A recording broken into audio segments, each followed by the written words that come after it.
All right, if the meeting could come to order, this is the 7 o'clock work session of the Mayor and Council for September 17th, 2012.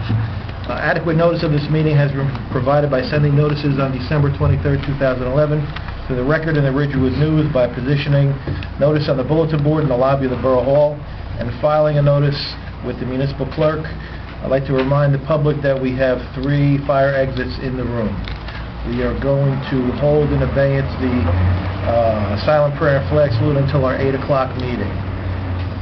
If I could have a roll call, Denise.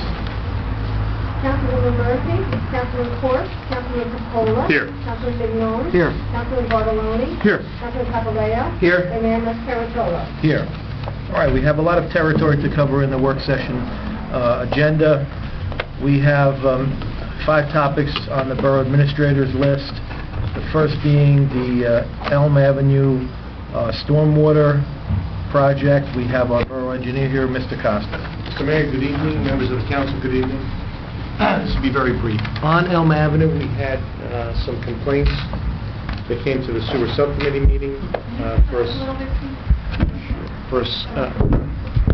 a sump pump discharge that went into the street. Because of the grade of the roadway, that it's very flat out there, the water is ponding, and what it is, it's affecting 2 or 3 properties as you go south towards the catch basin. We would need roughly 1 catch basin and 200 linear feet of pipe.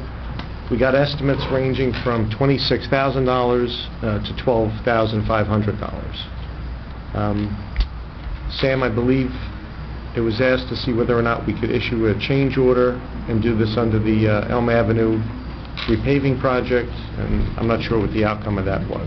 Yeah, if I may, Mr. Mayor, I withdrew that request for the change order since we were looking at the quotations to have that done. I was concerned that it wasn't appropriate as a change order to the street resurfacing project. Right. We would be able to do it with quotations, since the only other stormwater work we had done this year was for $21,000 on Adams Avenue. So combining the 2, we're still under $36,000 for this type of work. So quotations, I feel, subject to the Borough Attorney's approval, would be allowed. The one issue that we do have is that we are scheduled to resurface that portion of the street relatively soon.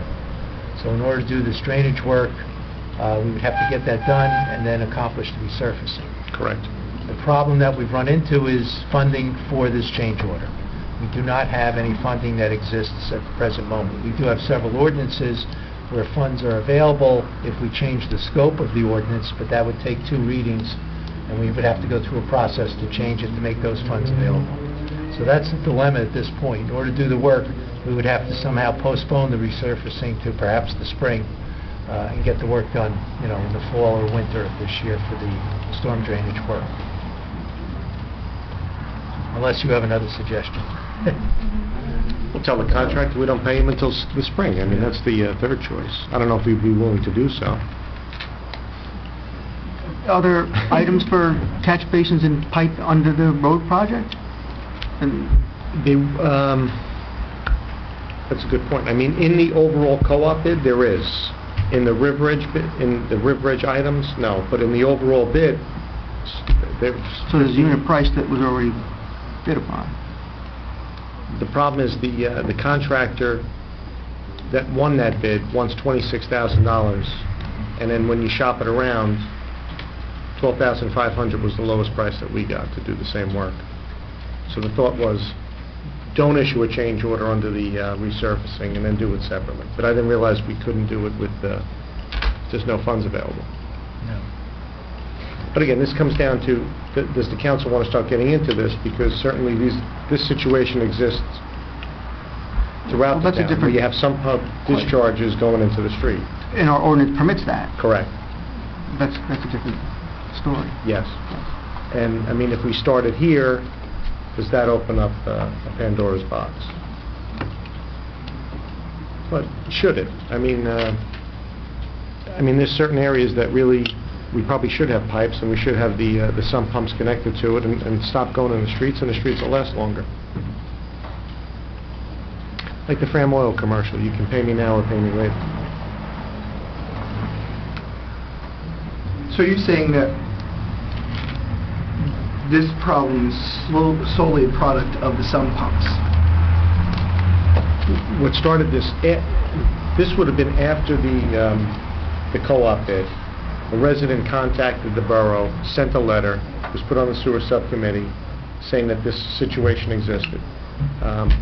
Alan said, could you go find out what's going on? I went down there, and what it is, it's a sump pump that discharges, and because the elm is so flat, it doesn't move very quickly, and during the winter months, it ices up, and it creates a ponding situation, an icing situation.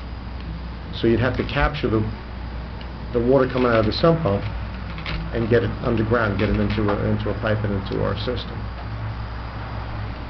But there's no other way to fund We this. don't have the funding. You know, I searched through the capital ordinances. There is, for instance, there is excess funds left from the street resurfacing program this year. Right. We can utilize that if we change the scope of the ordinance, but we're going to need 2 readings to do that. And that will put us, you know, No, I late think- fall, I winter don't think- for resurfacing. It's no good. Well, the next problem is going to be if Smith-Sunday is willing to not do the work now and then push that work to the We spring. have to see if he will hold his price till the spring. And really, again, with the asphalt price adjustment, you're not holding the price anyway. It's subject to market conditions. So if I understand, you really have too many questions to make a decision right now. Sounds like the decision is we have no money. So then I guess the other way to do it would be go forward with the resurfacing. If we can't get the water to move any better once it's resurfaced, then my suggestion would be we'll put a pipe in behind the curb line in the grassed area, and then we'd have to reconstruct probably 2 or 3 driveways, How long is the run road? 200 feet. The I downside... mean, we could, you know, certainly you could put a plastic pipe behind the curb, dig it very close to the curb shallow, and we could do it that way. I Maybe may that's just, the solution. The only downside there, and correct me if I'm wrong, is the maintenance issue. Public Works it would be more difficult for Public Works to maintain that type of a configuration as opposed to a typical storm drain. But that would be the only connection to it. Well, there's 3 other homes that you could then tie all of them in. You could pick all of them up as you're coming past. So it might be less expensive to do a line behind the curb and then tie it into a catch basin downstream. The question becomes, who maintains? Do we maintain? But I'm saying, it's not going to be, No. I don't see it as a real maintenance issue. It's something that's not going to, it's going to get That's- slow periodically, and Right. if it's sized big enough and you have a couple cleanouts, I don't know if that's going to And be that a would be problem. it. That comes back to another point. I'm involved, I don't know, did you make this? Not yet. Please don't address that yet. Don't address this. No, under the 3rd topic, we can address that. Okay. So, I mean, I think we're at the point now where we can go ahead with the resurfacing and put off the drainage work and then come back with a proposal on behind the curb. Maybe we should get a cost for doing it behind the curb so we can compare that. Do we need a motion to get that? Or can we just direct them to do that? No, I think it'd be appropriate to have a motion to take that, So, okay, just so I'm correct, because I want to call Smith-Sunday tomorrow. Don't push him, because we issued a notice to proceed to pave right after he signed the contract to get that in motion. Do you want me to stop that? no, this would be a motion to go ahead with the resurfacing But I would as get soon as we can. But get a cost for doing it behind, and make sure we go out there first, make sure there's no hidden problems that we don't know about. You know, if there's going to be gas lines or trees or something that's going to affect us putting that line in behind the curb, we should know that ahead of time, so Okay. it doesn't wind up costing us more than it would cost to No, put I on the don't think street. it will. I mean, we looked at it both ways, actually. The pipe is really shallow, and it's a shallow catch basin, so we're not going to impact any of the water or the gas. We're going to be riding actually on top of that stuff. And no trees or... Not to my recollection, no. Just, we'd be digging up driveways. Yes. So when you got to go through the aprons of the driveways, you're going to have to reconstruct that. I'd make a motion that we get a cost to do it that way. Are the driveways aprons, are they asphalt, or are they cement? Asphalt. Asphalt? Okay. Right, there's a motion. I second. A second, could you state your motion, please, for the record? Motion is to have Mr. Costa get a cost to, in lieu of putting a drain line in the street, to put a shallow drain line for sump pump connections behind the curb and connected to the closest catch basin, without impacting the schedule for the street paving. Okay. Your second? I'm second. All right, can I have a roll call? Councilman Capola. Yes. Councilman Jones. Yes. Councilman Bartoloni. Abstain. And Councilman Papaleo. Yes. Okay. Motion passes. All right, next item. You want to skip to number 3 while Mr. Costa's in the hot seat, or do you want to go to number 2, decorative lighting, in front of the yeshiva? I think Alan actually glued me to the chair tonight. Yeah, that's fine. Mayor, if I may, we received a request from Thomas Barrett, an attorney for the Yeshiva of North Jersey, to have the borough take over the payment for the cost of the decorative lighting. The project was before the planning board, and as a condition, the streetscape was put in, the decorative lighting was installed. Typically, the borough places the order for the decorative lighting. In this case, Yeshiva went ahead to complete the project. They installed a meter to monitor the electric usage, and at this time they're making a request that the borough take over the payment of that electric service. Typically, if we had put the service in, we would have initially signed a lease agreement with Public Service for the lamps and the poles. This is a little bit different. Provide you with a schedule with the estimated costs and installation of these decorative lamps. This is more for your information at this point in time. I know the borough engineer raised one question with regard to making sure that the metered service was strictly for the decorative lamps and not for anything else, and that is something we would have to confirm before we took over the payment. Rob, do you have anything to add to this? I mean, that's basically it. Yeah. But The only other question, Alan, I think the other morning when I asked is, how long is the lease for with Public Service? At what point does it pay off the poles and the lamps?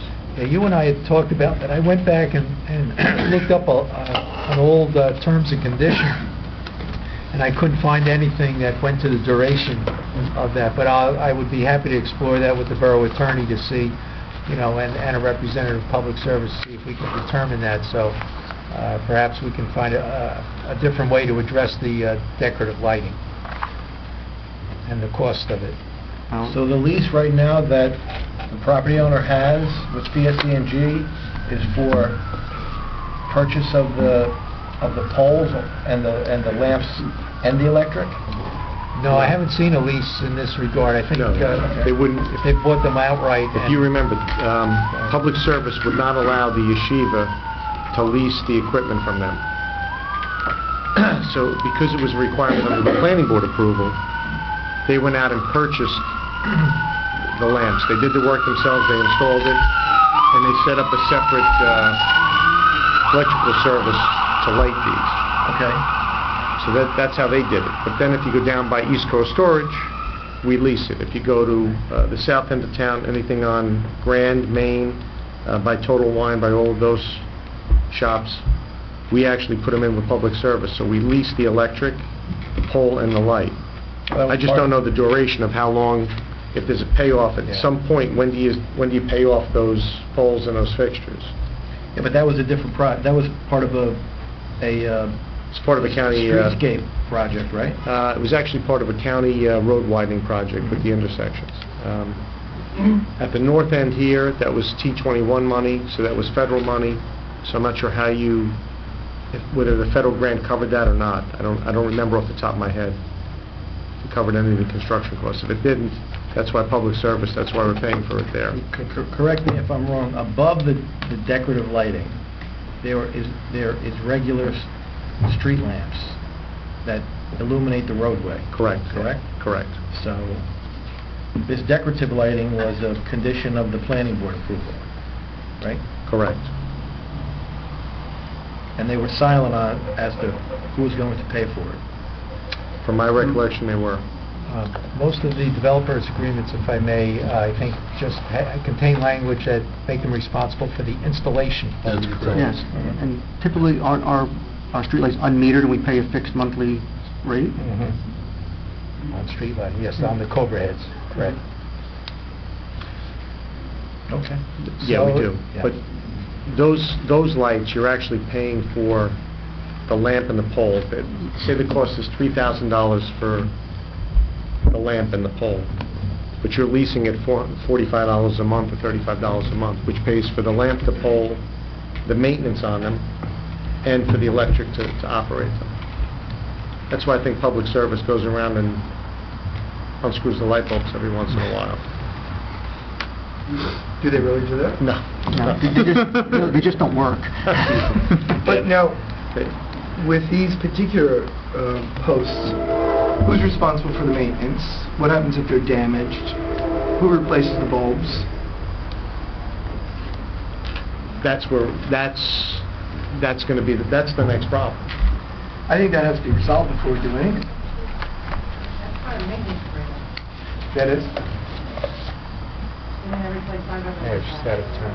Usually they're responsible. You have to wait until the public portion, unfortunately. See, I think that's why we need two things. I think we need. One, we need to get a policy to resolve this, and then a policy on all future applications at the Right. planning or zoning Because board. everything that the planning board is doing currently regarding development of commercial property, we make the streetscape lighting part and parcel of it. Right. Doesn't it also go to design criteria also? Maybe we should be designing the decorative lamps to be the street lights so you don't have to have redundant lights too, and pay twice. You can do that. I mean, the thought process when this first started was that a lot of the areas are residential areas. Do you really want those lamps to become your street lighting because they go out sideways where the Cobra heads shine down? And that's, if you remember, that's the problem we had in Fort Lee, and there was a lot of people that complained because we put 250-watt metal halide bulbs up there.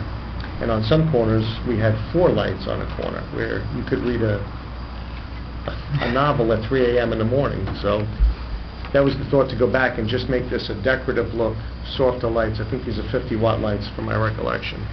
If I may, the prior councils did express the intention that this would only be for the commercial areas up and down Right, Kinnickinnick Road. but again, some of those commercial areas, on one side of Kinnickinnick, you have residential directly across the street, so even though you want to do it in the commercial, we're kind of like a mixed use in some of the places. All right, thank you, Mayor. This is just for everybody's information. We'll follow up on it in several respects. We should probably make a decision when we have an entire contingent of the council here on a policy going forward, Right. Okay. which we will, Mr. Costa. Okay, thank you, Mr. Mayor. Next is 242 Webb Avenue, storm drainage agreement. Bob, if you will explain that situation. I know we provided information. Mr. Garcia contacted my office, I would say about 3 months ago. He wants to change the grading in his backyard. He is adjacent to the hockey rink in the park. He's on the north side of Webb at the cul-de-sac, on the westerly side of the park. If you look at his backyard, he has a small retaining wall. There's a depression in his backyard, and because he's down gradient, during a storm, his neighbors basically fill up the back of his yard, and he's got a small pump, and he tries to pump it over the little retaining wall that he has there. What he wants to do is fill it in, put in some drainage, and then tie into the borough storm system in the park. And again, I personally have no problem with it. But what I asked Alan to look at, that if we do allow this, in the event that our system is compromised, surcharges because the storm that comes in can't be controlled by our storm system, or it breaks, or any of the above. If we do any damage to his property, I feel that we should start looking into getting a hold harmless agreement. And I'm involved in a case right now in Upper Saddle River that's in court. I got a copy of the actual agreement that Upper Saddle River uses, and they actually got out on summary judgment out of this case. So I gave it to Alan, I said, take a look at it. Sam, certainly Al, you're an attorney also, but it seems to work. And you let these people hook in. If something happens, it's at their peril, if they want to hook in. Would we need that also back for the Elm situation? Yes, Okay. yes. If I may, I think Mr. Costa is suggesting that we certainly have it where we're allowing people to hook up to our system, but perhaps council should look at this as a policy going forward, that for anybody who wants to hook into our storm system or drainage systems, that there be a maintenance and a hold harmless if it's on, if it involves a private property, an impact to the Right. the public property. You know, if they're installing their own Any drain, I'm saying, if they're installing a drain or a sump pump Right. into our system, I think this would protect the borough. And again, 99 out of 100 times, it shouldn't be an issue at all. And when you do a sump pump, there's a check valve or that wouldn't allow the water back in, but still, if their system fails and now all of a sudden there's a problem, Seems like a prudent action. right? Is he tying into a catch basin or into the storm line itself? He's tying into a catch basin, which I haven't seen the final plans. The only problem is the way his landscape architect showed it, she's going uphill to come back downhill. So I don't think that's a good idea. Because what you don't want happening, obviously, as the water is coming southerly, you don't want it to go into his backyard and then seep that level. But if he's connected to a catch basin, there's almost no chance of, even if that system surcharge, of it affecting his property, because that'd be the low point. He's pretty low, though. It's pretty close to the same grade. That's the only issue. Here's the devil's advocate question. Isn't this whole policy about letting residents tie into our storm drainage system counterintuitive in terms of stormwater management? Shouldn't everybody have zero runoff from their property and put in tanks? And shouldn't that be, you know, I'm talking about going forward, not existing things, but from a stormwater management perspective. Yes. If anybody builds, right now, if anybody builds in town under the soil moving, that's what I make them do. We should probably put a policy in for that also, saying that it's required if you're going to do any work to do this, and then maybe connect an overflow into our system. In this case, I mean, he's grass in the backyard. The question becomes, should he be the detention system for this small little neighborhood? And I think that's where it comes down to. And I mean, the amount of water that's coming in there is de minimis. But again, if you have a backyard and now you have, during a rainstorm, 2 inches of standing water, it's probably a problem for the residents because of the way the park was built and the track that went around it, path. But we can certainly make them put in stone, and we can make them do, again, he's asking us for stuff to do, and we can certainly make him do stuff also.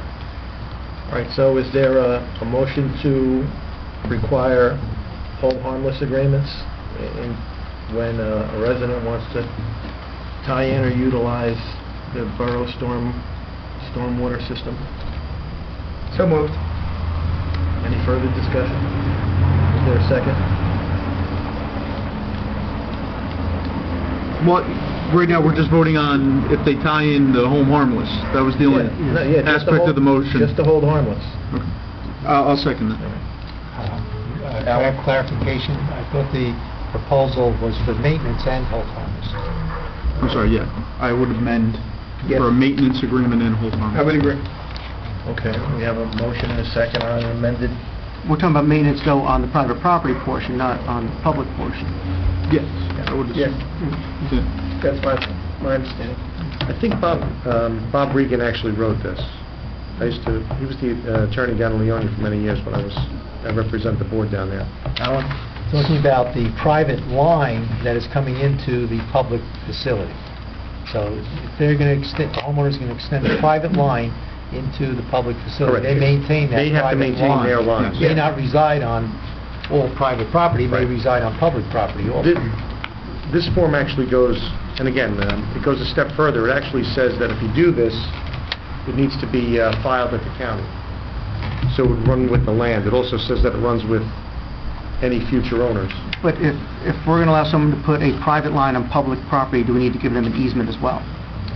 You could probably do that with a Because- license agreement. I don't think you Oh, need well, we it. have to give them some, because nothing would stop us coming, say, 2 weeks from now, say, oh, we're expanding the court, we're closing that line off, do something else. Yeah, it's interesting, too. The way this is written, it says that the borough, on the last page, it says the borough shall have the right upon reasonable notice to the property owner to terminate the agreement and require the elimination of the connection. So when Bob wrote this, he actually, I guess it's a temporary... He covered all the bases. He covered all the bases. As a resident, though, then you're stuck if you're the resident. Well, It covers the borough, and the property owner does it at their own at their own risk. risk. And the property owner is getting some relief from the water, so... Odds are we're not expanding the court anytime soon, so. Right. So everybody gets a little bit of something. Sammy, have any comments? No, I think, in the past, I think all the documents I have seen and we have done, generally we treat them as license agreements. For example, the placement of fencing on the borough easements. You have to characterize agreement either in some form. It's a contractual agreement between two parties. So my feeling is it an agreement for a term of years? Is it strictly a license agreement where it's a permission which can be revoked at any time? I think you're better off treating it as a license agreement. And this way here, the borough has got complete control over the operation of the agreement, and if it decides for whatever reasons to terminate this relationship, it can do so. I would also recommend recording it, too, since it affects an interest in land. So you're recommending county recording It and should be recorded. provision? All right. Any further discussion? Can I have a roll call? Second on the amendment. Second on the amendment? Yeah. Yep. He amended, Tom amended it again. I didn't know if you heard it. Amended for the I heard county hold record I had hold harmless, and I had maintenance, and recorded on the county level. and recorded, okay. Councilman Patullo? Yes. Councilman Mignoli? Yes. Councilman Guacamole? Yes. And Councilman Caballero? Yes. All right, very good. Next, we're up with Mr. Arakelian on 2012 Community Development Block Grant application.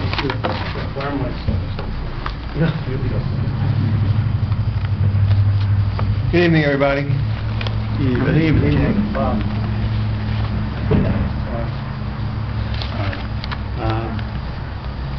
Mayor, if I may just start off, as a reminder to the council, we had 5 applications that have been described to you.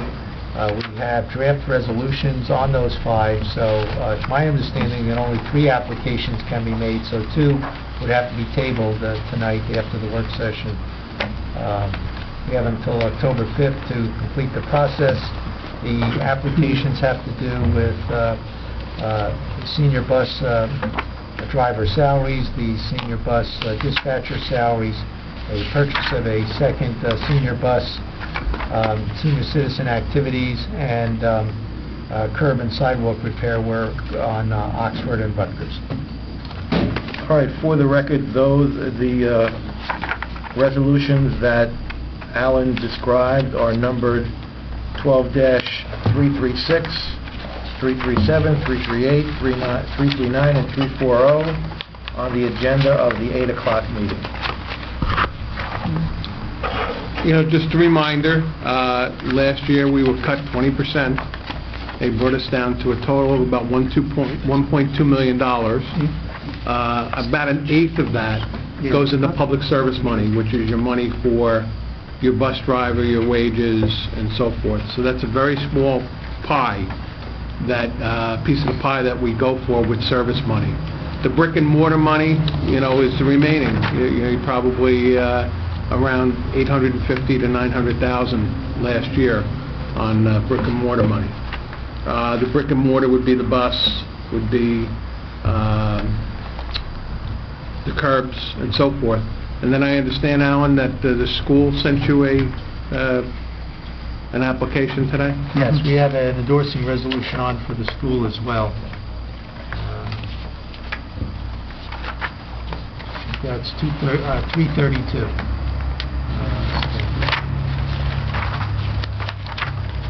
just to remind you, last year we got bus wages, we got senior activities, and we got about $60,000 to replace a bathroom down at Cherry Hill. The year before that, they got another 60 to do the same. So the schools have been doing pretty well by all counts. If this is a situation this year that you'd rather have the money come back to the borough, and let me just say, my job is to just argue for the money for you when I get there. It's certainly your decision, you know, and I take my marching orders from you, what your priorities are.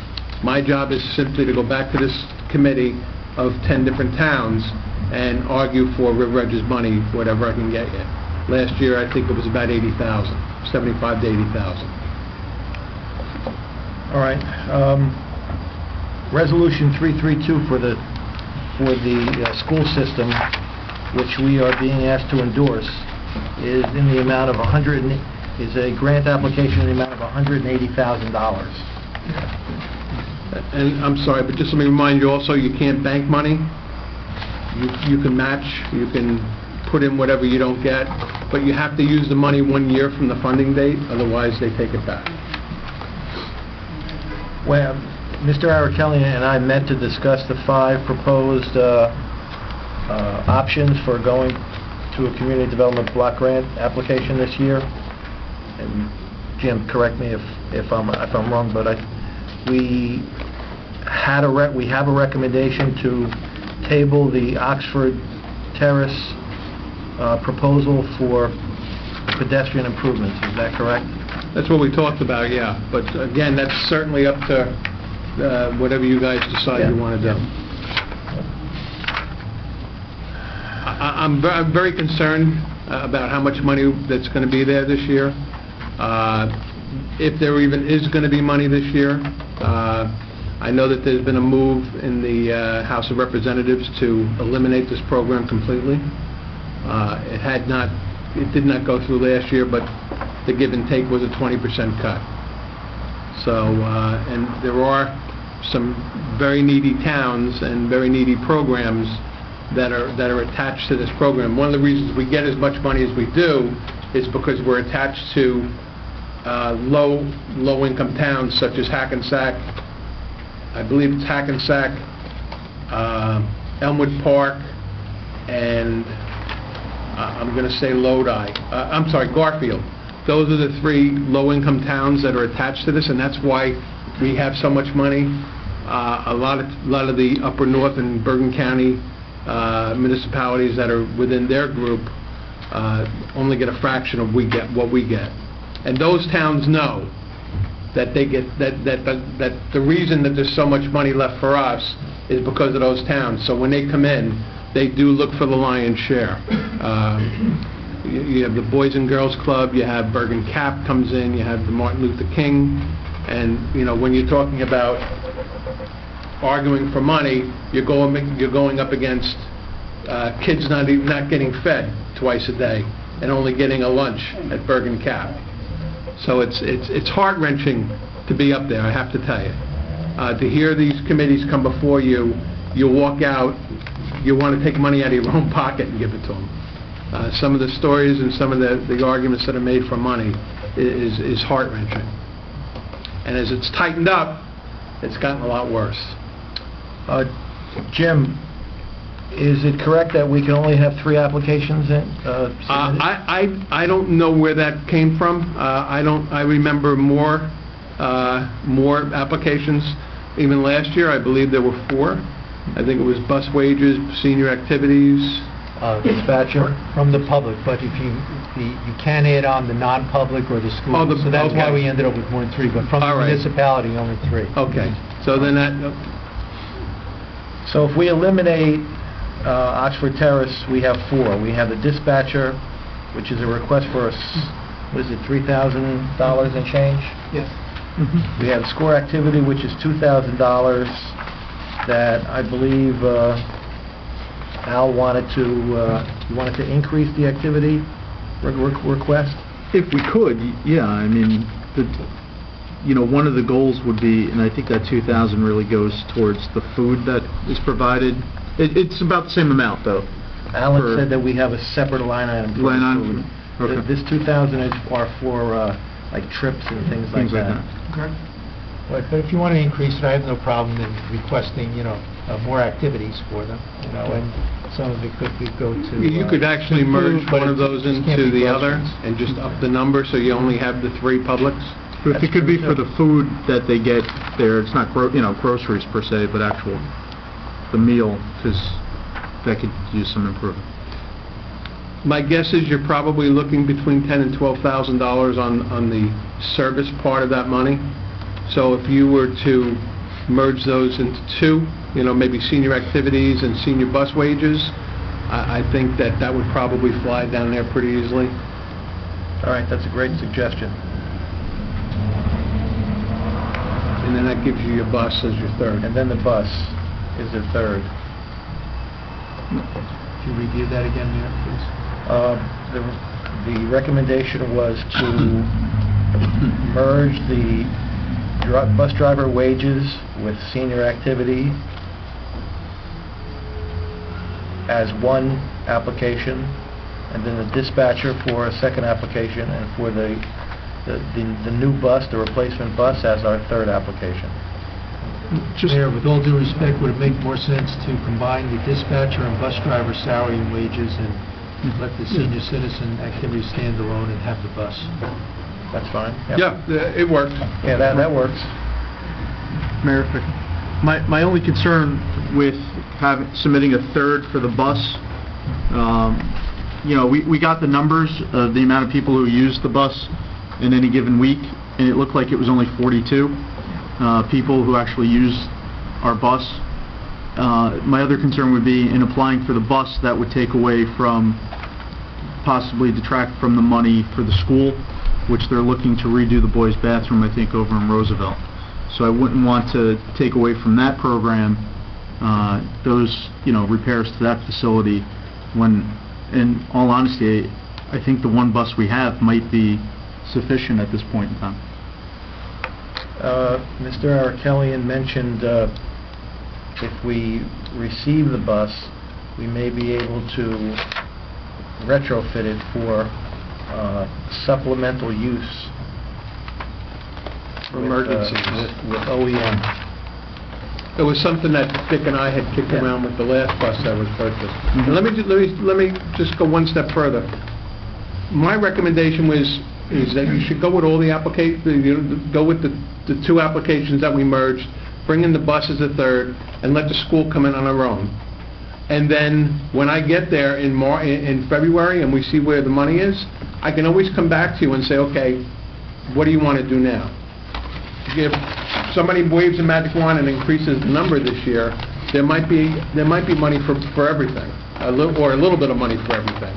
If you eliminate it, then it doesn't go before them. I can always eliminate it when I go up there, because when it's time for everybody to make their plea for money, typically your representative, which is myself, will make the plea for River Edge, and that includes the school. They don't send a representative, they just ask me to make the plea. So you have the authority to withdraw? Correct. Or say, and I'll give you a perfect example. Last year, we had Cherry Hill come in for money, and we had the high school come in for the middle school. But the middle school's application, as you may remember, was kind of skewed because what they were looking for was a bathroom for the field house in Oradell. But they said that the students from the middle school would sometimes use that field house and use that bathroom. I felt that the money would have been better spent for the River Edge School instead of the Riverdale District, so I told them to table the one application and stick with the River Edge School. And that's how the Cherry Hill wound up getting the money.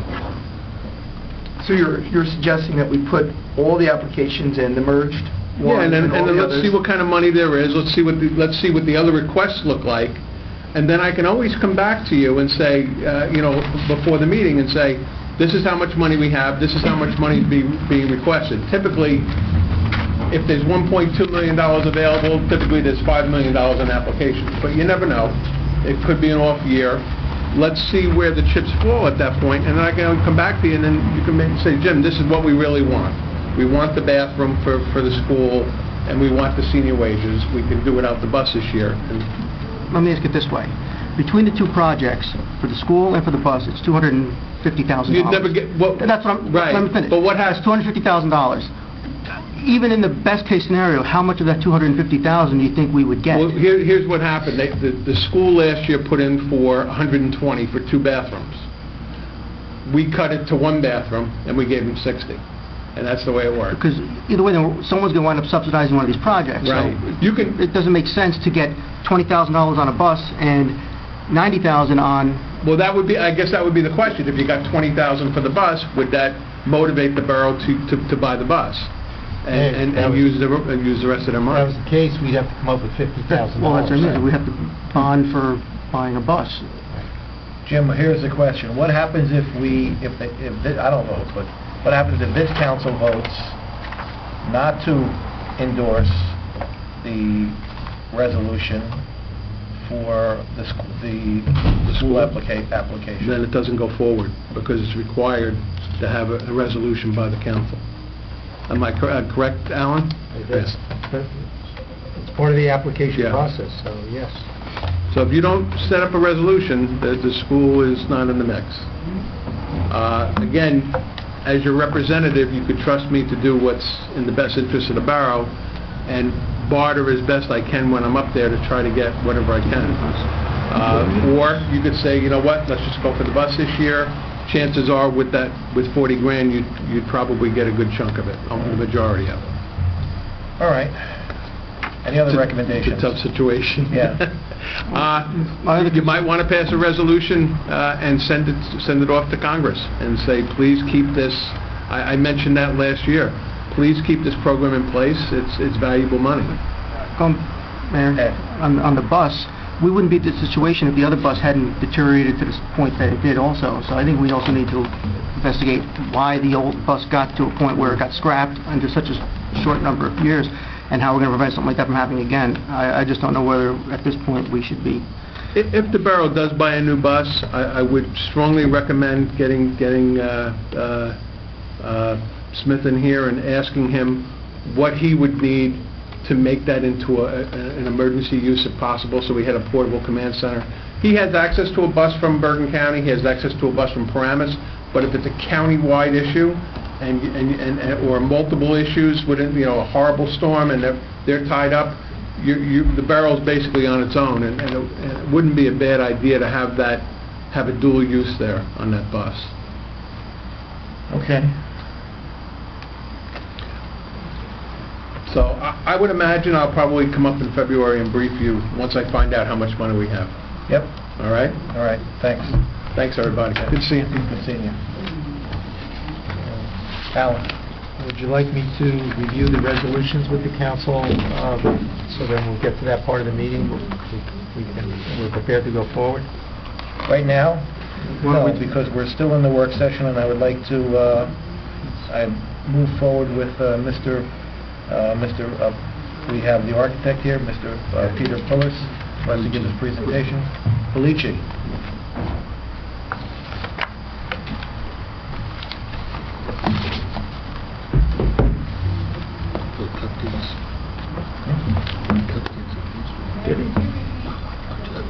Can't hear very well back here. I can't hear. What part do you want us to repeat? Just put the gentleman in. This is Peter Polici, who is our architect and consultant on repairs to our infrastructure at the library and the DPW roof.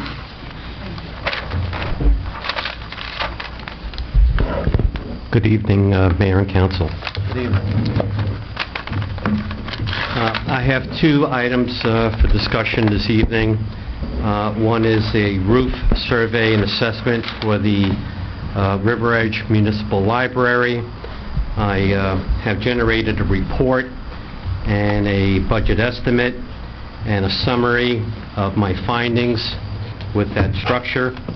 And then I was asked by the Borough Administrator to examine the DPW facility on 500 Riverview Road because it has some similar problems with water infiltration on that roof.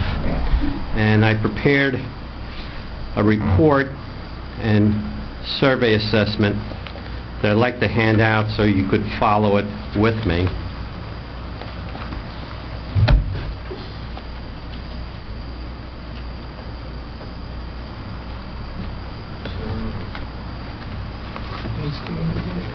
Thank you.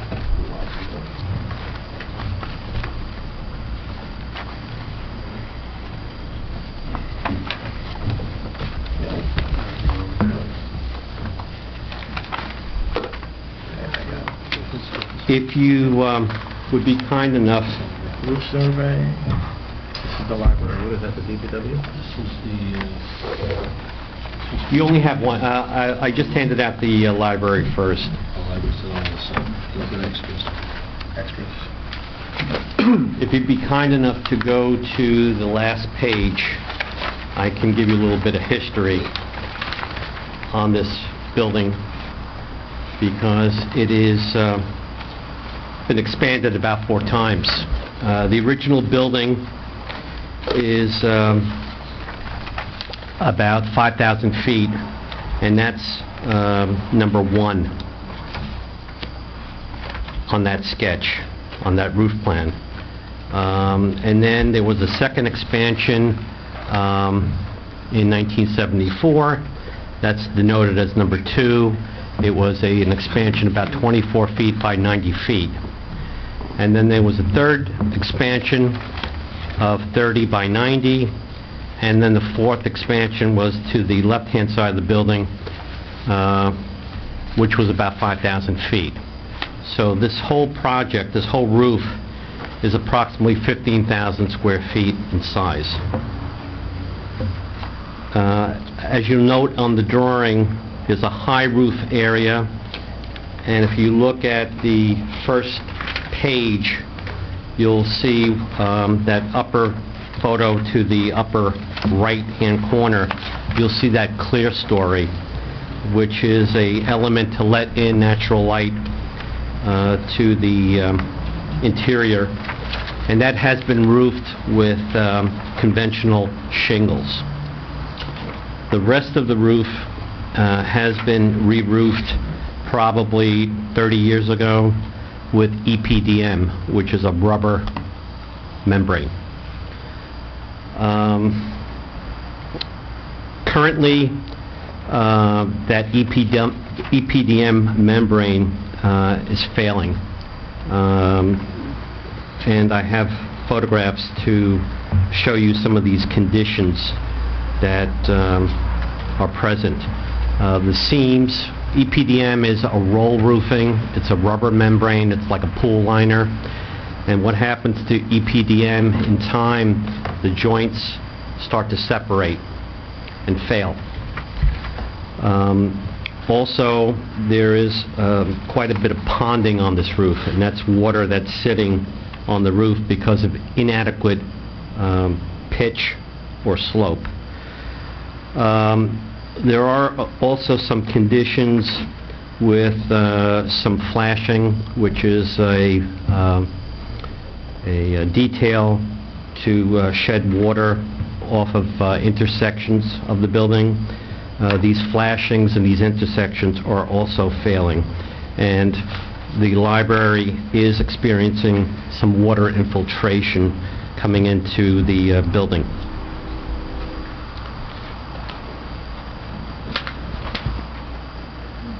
So these photographs are existing conditions. They're probably about 6 weeks old. They were taken during the summer. You could see various patches, and some on page 2 you could see some streaks in the roof, which are areas where the roof was stripped in with new membrane to overlap the joints in order to keep water out of the building. So these are all kind of repair items that were done to try to restore the integrity of this roof. What has happened in the meantime since I was awarded this project, I did retain a roofing consultant to take cores of this roof, And by cores, we actually drill through the roof to analyze the different roof materials and compositions, because there were 4 areas of construction. This building, like I said before, was constructed in 4 different stages. And each stage, there was something a little bit different about the roofing system that was underneath. So we wanted to understand better the insulation characteristics and the construction characteristics. Even though we had the drawings, there has been subsequent roofs been installed on this facility. The EPDM is no longer a viable roof to repair. It really needs to be replaced. And the best method would be to remove it totally and put down a new roofing system. In my research, I believe that a built-up roof is a better way to approach this. We have found, when we took the roofing cores, that 50% or more of the existing roof insulation has an R value of 1.39. In today's standards of roof construction and energy conservation, as mandated by the state of New Jersey, a recommended rating is 20. So we are quite deficient in energy conservation with this roof. It would be my recommendation to re-roof the building, put down the proper insulation to achieve 2 things. One would be to get a higher R value for energy conservation, and the second item would be to achieve a better roof slope, because we do have quite a bit of ponding, water sitting on the roof that goes through freeze-thaw cycles and creates havoc with the roofing membranes. Standing water is not a good thing on relatively flat roofs. This pitch is almost dead level. It's a very minimal pitch, and water has a tendency to sit on the roof and also freeze-thaw and react with the membranes. And that is not a good thing. I'm happy to say at least that the clear story, the upper roof element that creates almost like a skylight for the interior of the library, that was done with conventional roof shingles. And even though it's only about 1,200 square feet, that roof is in very good condition. So it just goes to show you, with a proper pitch and conventional materials, that roof will hold up for at least another 10 or 12 years. But the low roof is really in dire need of replacement. Also, if you go to the 4th page, the front of the library has a barrel vault roof. It's a very distinctive roof and like an architectural feature to define the front entrance. That barrel vault roof is in 3 sections. However, I think when it was designed in the 60s, the technology was not that sophisticated. It was roofed over with mineral paper and mineral plies.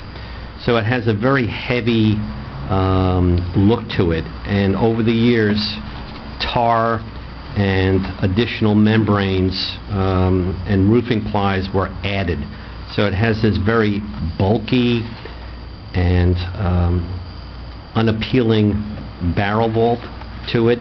It has internal drains that are not pitched properly, and you can see on the upper photograph on the left-hand side that the existing membrane has alligatored, and that's caused by the oils in the tar to shrink and to dissipate.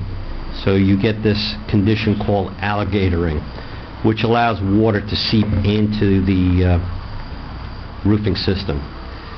So it is a very unappealing, unesthetic, and another part of this roof system that has failed and will continue to fail.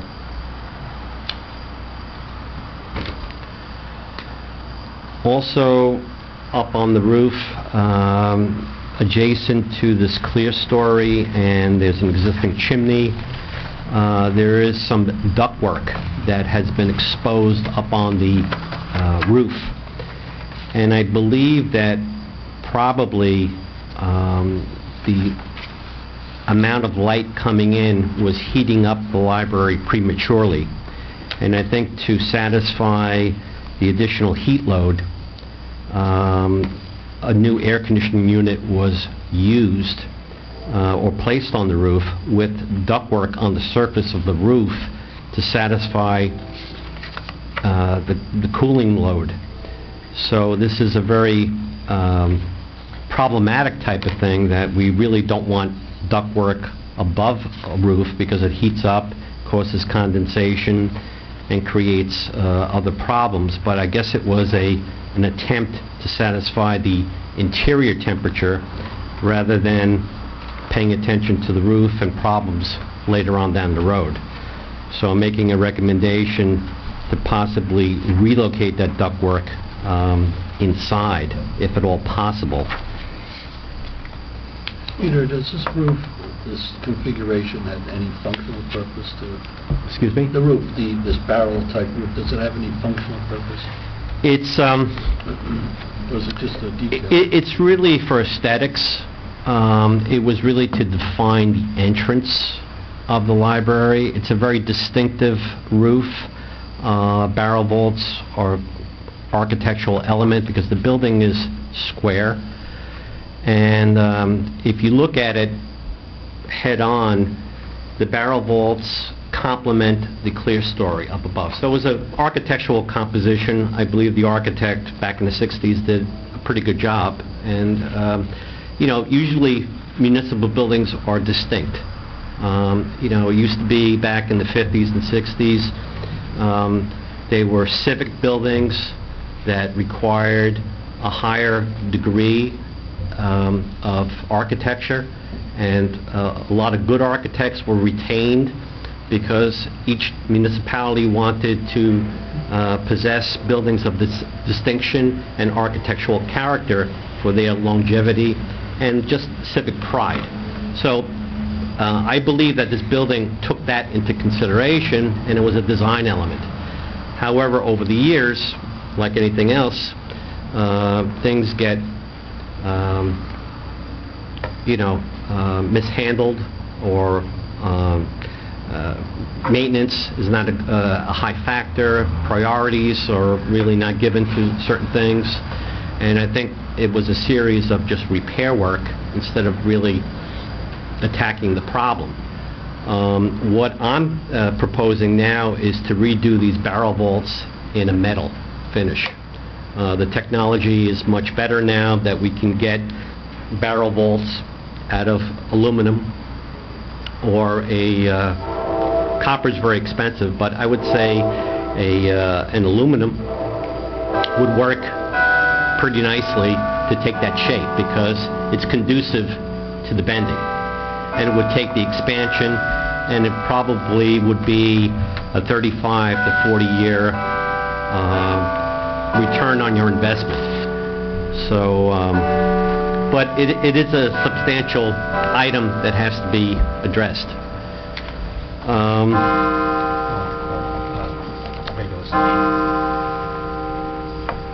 I have... Louis, perhaps you could complete the report after the public meeting. We have an 8 o'clock start for the public meeting. Okay, sure. We'll try and... I have some approximate roofing costs. It's based upon the square footage that has to be redone, and these roofing costs are anywhere between $245,000 to $260,000, based on prevailing wages and current materials. And I'm estimating that it's an 8 to 12 week project, and also the service life of a new roof would be approximately 25 to 30 years if maintained on a yearly basis. All right, thank you, Mr. Felice. Okay? Do you have time for me to review the DPW, or... Not right now, not Okay. unless you wait until the end of the 8 o'clock meeting. How long would that be? You can have him back for the DPW if he has another appointment. Yeah, if you have another appointment, we can have you back for the DPW roof at another date.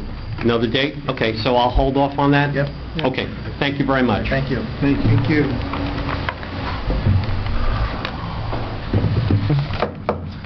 I can call the 8 o'clock meeting to order for September 17th, 2012. Time is now approximately 8 p.m. Let's all stand for a moment of silent prayer or reflection.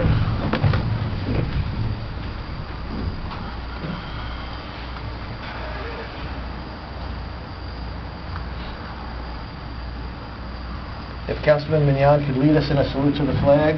I pledge allegiance to the flag of the United States of America and to the republic for which it stands, one nation, under God, indivisible, with liberty and justice for all.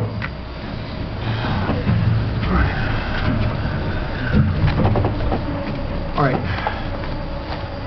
The New Jersey Open Public Meetings Law was enacted to ensure the right of the public to have advance notice of and attend all meetings of public bodies in which any business affecting their interest is discussed or acted upon. In accordance with this act, the mayor and council of the borough of River Edge have caused notice of this meeting to be published by having the date, time, and place thereof posted in the borough hall, and notices were sent to the record in the Ridgewood News. The mission of this governing body is to provide essential services through the establishment and implementation of public policy, safeguarding our infrastructure, providing honest, courteous, and professional services. Through research and prudent planning, we seek to minimize risks while improving municipal services. We are sensitive to the needs of our taxpayers while realizing that this governing body cannot be all things to all people within the revenue constraints imposed by state mandates, economic conditions, and prevailing attitudes about taxation. There are 3 exits in the council chambers, 2 to the front and 1 to the back. We are being recorded, both audio and video. If during the public session, if any member of the public wishes to ask a question or make a comment or a statement, and they wish to be seen as well as heard, they need only to approach the microphone so we can get you on camera. Can I have a roll call, Denise? Councilman Murphy, Councilman Ford, Councilman Capola. Here. Councilman Mignon. Here. Councilman Barbone. Here. Councilman Papaleo. Here. And Mayor Mastrobuono. Here. Can I have a motion to approve the minutes of the mayor and council for the work session and regular meeting of September the 4th, 2012? So moved. Second. All in favor? Aye. Any opposed, any abstained? Abstain. Mr. Mignon is abstaining on the September 4th minutes. May I have a motion to approve the minutes of the mayor and council for the special meeting on September the 7th, 2012? So moved. Second. All in favor? Aye. Any opposed, any abstained? Abstain, Mayor. All right, thank you. There are no proclamations and awards this evening. However, there are some personnel and professional appointments and changes. I would like a motion to approve the hiring of John Velton of the Fenway River Edge as a school crossing guard at an hourly rate of $16.16 with a 6-month probationary period, effective continued upon training and medical exam. So moved. Second. All in favor? Aye. Any opposed, any abstained? Approve the hire of Robert Dondiego, 264 Continental Avenue, as a school crossing guard at an hourly rate of $16.16 with a 6-month probationary period, effective date continued upon training and medical exam. So moved. Second. All in favor? Aye. Any opposed, any abstained? Approve the separation of Colleen McLaughlin, school crossing guard, effective immediately. So moved. Second. All in favor? Aye. Thank you. Approve the resignation of James Levis, 726 7th Avenue, from the Zoning Board of Adjustment, effective December 31st, 2012. Mayor? Just a point of information. I read Mr. Lewis's letter. I don't think he's intending to resign from the board. He's saying he did not want to be reappointed after his term expires in December. That's why it says effective December 31st. Well, his term expires on December 31st. He Yeah. has not to be reappointed. He's not resigning. All right. It's technically correct. His term just ends. Yeah, his term He's not just resigning, ends. so I don't know whether... All right, well, I guess we could just, it's in the correspondence, so Yeah. you guys will have to decide who the new appointment is going to be in January. Approve the appointment of Thomas Carrison, 6 Irene Court, to the River Edge Volunteer Fire Department, effective immediately. So move. Second. All in favor? Aye. Any opposed, any abstained? All right, for the public, there is various correspondence which is listed in the agenda, which is all available for review at the clerk's office. Tonight we have liaison reports. Councilwoman Murphy is not present, so she cannot give a report on the activities of the Shade Tree Commission, the library, Senior Citizens, Co-Liaison, Technology Committee, Special Events, New Milford River Edge Shared Services Committee. She will give those reports at her at the next council meeting when she appears. Councilman Courts, who is liaison to the DPW Beautification, Traffic and Safety, New Milford River Edge Shared Services Committee, Oradell Shared Services Committee, is also absent tonight. Councilman Capola, liaison to Historic Commission. I do not have a report. I will have one after October 3rd. All right. Councilman Mignon, Police Department, Environmental Protection Commission, Green Team, Planning Board. Planning Board, the September meeting has been canceled for lack of agenda. Green Team, there's a meeting tomorrow night, and I believe Bonnie Stewart has been invited to the October 1st meeting to give an update on the recertification process, so we'll be hearing from them on October 1st. Police, I guess right now I'll offer my thanks and congratulations to Officer Staros and his committee for getting the 9/11 memorial up and completed as quickly as they did. Thanks to Let It Grow for accelerating the project to get it up in time for 9/11. Councilman Murphy was there, the mayor was there. The mayor gave a very good, moving speech. Thank you, thank you. And I think everybody did a great job. So I said my special thanks to the PBA who spearheaded the effort and got it done in truly historic time. Secondly, police, I noticed we had gotten a letter from Chief Caridi acknowledging Renata Sanchez for her assistance in saving somebody at McDonald's, and Renata is our newest hire, and it's great to see that she's been such a great asset to the department and is earning accolades so quickly. So it looks like that was a very good recommendation by the chief, and I'm glad that we were able to bring her on board. That's it, Mayor. Thank you. Councilman Bartoloni, Recreation Commission, River Edge, Riverdale School System, Special Events, and SCORE. Thank you, Mayor. The Recreation Commission meets this Wednesday at 7:30. Special events will be meeting tomorrow night. But just a note, River Edge Day is October 14th in Memorial Park.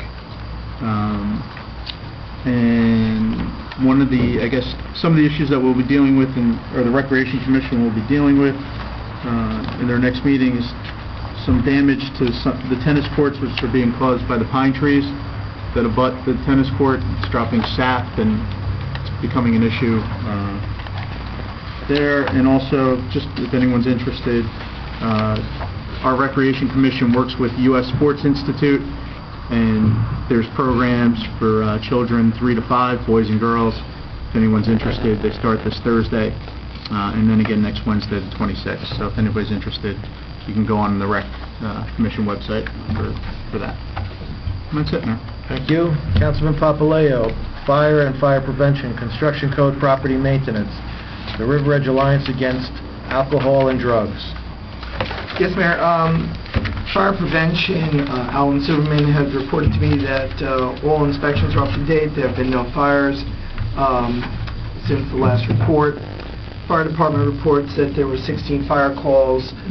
There were 3 drills with our men on Tuesday night.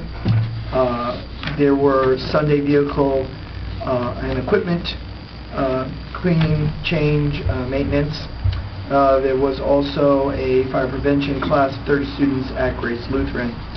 It's also concerned, that was from Chief Mouthy and Chief Caridi. Social concerns, Gene Getter reports that Currently, he has 2 residents that seem to be in need. He's been giving them food cards as he has them to the ShopRite. He has gotten calls for other needs and has either directed those calls towards Bergen County Services or for our buses to move our seniors. Building department, there are no new constructions. There were 2 additions and there were 60 renovations that were put through. For July, I don't have the numbers for August, we collected fees of $17,554. For code enforcement, John Serafin, I'm saying his name right, I always get it a little bit wrong, has had 10 issues that he issued warnings to. He has not issued any summons in the time. And finally, River Edge, the River Edge Alliance Against Drugs and Alcohol during the summer modified the budget, taking monies out of one line item that no longer existed and put it into monies for the school and some funds for seniors. The budget for 2013 has been submitted with Alan's help. We thank Alan for that. And we also look forward to more closely to make sure that the monies in the areas are most needed. Fortunately, less grant money has been given to the entire county of Bergen this year. River Edge didn't lose a lot, almost a little. Many thanks to Alan for his hard work again. Derek continues to be do a wonderful job in the schools educating our students on drug and alcohol and abuse and avoiding drugs. Many thanks to the River Edge Police Department. Each of the elementary schools will be presenting bullying workshops during the Positive Power Week. Both these programs are funded by the River Edge Alliance Against Drug and Alcohol Abuse. Our first senior workshop was held on August 28th. There was low attendance, but the seniors who attended thoroughly enjoyed the workshop and found it worthwhile. Cheon Kim, the head pharmacist from CVS, was wonderful. I was there. I thought it was an excellent program. She did one-to-one counseling with them about they brought all their medications in Ziploc bags, cross usage and questions that they should bring back to their doctors. It was a very good experience. River Edge Alliance for Drug and Alcohol Abuse provided the luncheon for that attendance. One of our library's CAP programs was held on September 10th. The other one is being held on September 24th. Parents from the River Edge School were invited to attend these workshops on drugs and bullying. Rita is in the process of funding some needed supplies for our wonderful new high school, middle school program that encourages students to get involved in volunteerism. By volunteering, students will be less inclined to turn to drugs and bullying. That is my report. Thank you. You're welcome. And I'll give a report on the River Edge Volunteer Ambulance Service for the month of August. Through the end of July, the River Edge Volunteer Ambulance Service responded to 382 calls for service. For the month of July, they responded to 47 calls. One of the calls required a second crew. 39 of the calls were for basic life support. 8 calls were for advanced life support. Members of the ambulance service drove 373 miles and spent 120 hours on calls. They made trips to Holy Name Hospital, Hackensack University Medical Center, Valley Hospital, Englewood Hospital, and Bergen Regional. We're very proud of our volunteer services here in town. There are always room for more volunteers, either in our fire department or our ambulance service. The ambulance service is not funded by taxpayer money. It's completely volunteer and a private organization.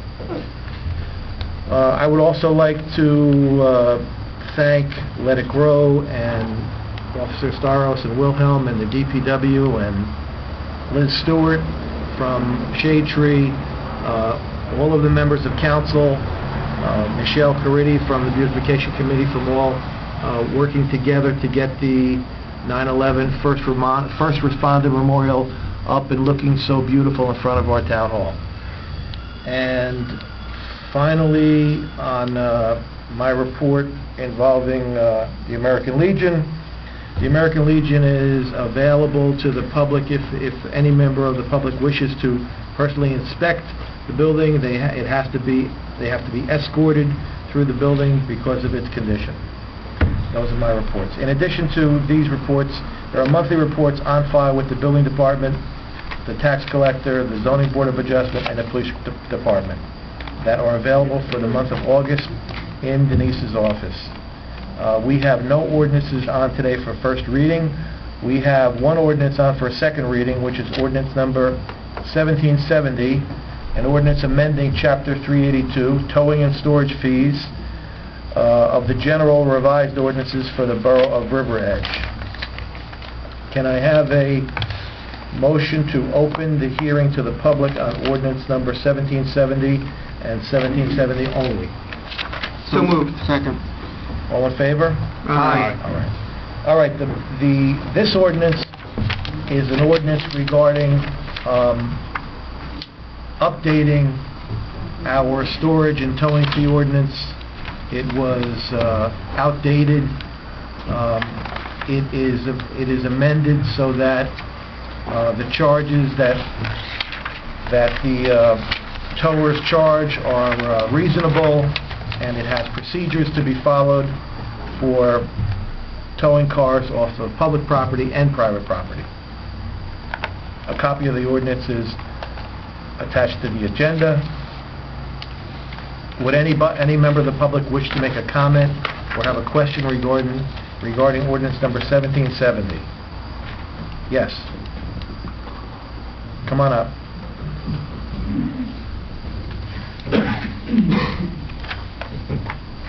Just give us your name and address, sir.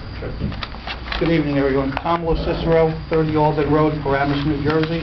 I'm the owner of All Points Towing Service. I'm one of the licensed towers for the Borough of River Edge and surrounding towns. I would just like to commend this governing body for passing this ordinance tonight. This is a long time we waited for this. We worked very hard and very close with the police department, the DPW supervisor, the attorney, the administrator, the police chief, and his department heads in order to get this right. This brings us closer to the 21st century in fees, and it also brings us in compliance with the Department of Consumer Affairs and with insurance companies. Their stance in the past was if it's not spelled out in your ordinance and we do extra work, we can't charge for it. This clears all that up. It regulates us what we can charge, and if there's an overcharge, it's very clear that that tower would be in violation. So on behalf of my company and some of the others that worked very closely on getting this ordinance right, we would like to thank you, and we're glad we could move forward with it. Thank you, Mr. Cicero. Thank you. Anybody else wish to be heard on ordinance number 1770? Can I have a motion to close the hearing to the public? So moved. Second. All in favor? Aye. All right, can I have a motion for the final adoption of ordinance number 1770? So moved. Second. Can I have a roll call, Denise? Councilman Controller? Yes. Councilman Jones? Yes. Councilman Bartoloni? Yes. And Councilman Papaleo? Yes. All right, the ordinance is adopted. It will be put on my desk for ratification, and I'll sign it, and then it'll take effect immediately. All right, next we have resolutions by consent. Before, we have to have some discussion on the resolutions, because there are certain resolutions in here regarding the community development that we previously discussed in our work session. So, would any council member have would like to exclude from consideration one of the resolutions by consent? Go ahead. Mayor, I want to pull out separately 12-330, please. 12-330. Mayor, I'd like to pull out Yes, it's in. 12-326. 12-326. Okay.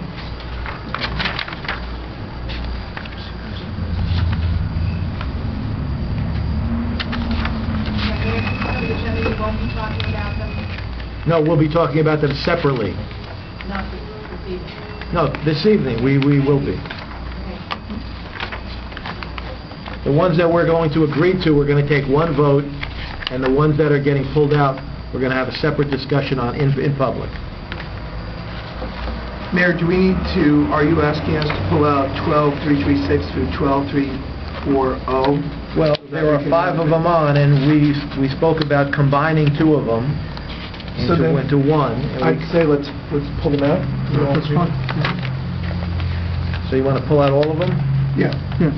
12-336 through 12-340. All right? All right, let's first have a discussion on 12-326, amending the capital budget. What was the reason that was pulled out for separate consideration? I asked for that to be pulled out, Mayor. That amends our budget for the demolition of the former American Legion, and that is estimated cost of $45,000 with capital improvement of 2250 and bond and notice authorization for $42,750. I would like for us to hold off on this. I had an excellent conversation with Council President Hortz. I think we're still in thought about this, and I feel that this is not a judicious time for this change. It can certainly come before the council another day, so I ask that we table it, or if not, that we consider not approving it at this time. Okay. Any other discussion? All right, sorry, I can't open the meeting to the public yet. But there is a motion to table. Yes. We don't have a full continuing here, but is there anyone who wishes to second that motion? Just to table this resolution? No. I'll Okay. second the motion. All right, there's a motion and a second to table. Can I have a roll call? I would amend that, though, All right. to table it to the first meeting in October. I find that acceptable. All right, so as amended, the motion will be tabled until the first meeting in October. And there's a second. Let's have a roll call, Denise. Councilman Patullo? Yes. Councilman Jones? Yes. Councilman Barone? Yes. Councilman Campbell? Yes. All right, so that's one thing taken care of. Next, there was Resolution 12-330 to adjust the final tax bills. I think that was Ed Mignon's request, right? Yes. All right, Ed, what would you like to tell us about... I'm abstaining from the vote, so that's why I wanted to pull Well, out. you're just abstaining from the vote? Yes. All right. All right, so is there a motion on that? I'll move for the adoption of Resolution 12-330. And I'll second. All right, can we just have a roll call on that one so we can get Ed's abstention? Councilman Patullo? Yes. Councilman Jones? Abstain. Councilman Barone? Yes. And Councilman Campbell? Yes. All right. Next, can I have a motion by consent for resolutions 12-332 up to 12-325? So moved. Second? All in favor? Aye. All right, next, can I have a motion by consent for resolutions 12-327 up to 12-329? So moved. Second? All in favor? Aye. Any opposed, any abstained? All right, can I have a motion by consent for resolutions 12-331 up to and including 12-335? So moved. Second. All in favor? Aye. Okay, very good. All right, next we have the 5 resolutions for the Community Development Block Grant application.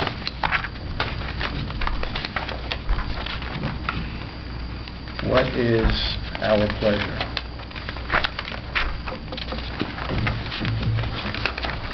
Mayor, if I may, if you're interested in combining 2 of the projects, I would recommend that Resolution 336 be amended from $3,699 to $40,292 for not only the River Edge Senior Bus Dispatcher wages, Roman numeral 7, but and Senior Bus Driver wages, Roman numeral 12.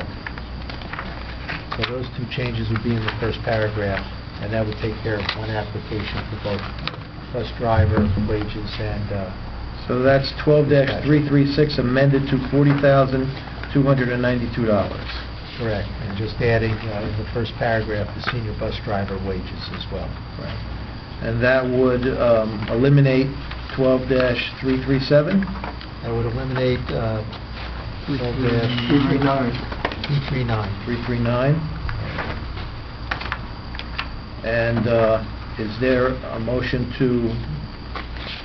I'd make- 338 is the street improvements, Oxford Terrace, right? Yes. I would make that Is there a motion. motion on that to eliminate that resolution? Wait, what are we doing? Eliminating the resolution to apply for community development block grant for improvements of sidewalks and curbing on Oxford Terrace. I would make a motion to remove that resolution. I'll second it. All right, that's 338. All in favor of eliminating 338 and 339? Wait, he only moved, are you moving to... Yes, I'd amend that to remove 12-338 and 12-339. I second that. All right, can I have a roll call on that? Cola? Yes. Councilman Bjorn? Yes. Councilman Bartoloni? Yes. And Councilman Cavalera? Yes. And then, All right, so we have left on the agenda 336 for the 40,000,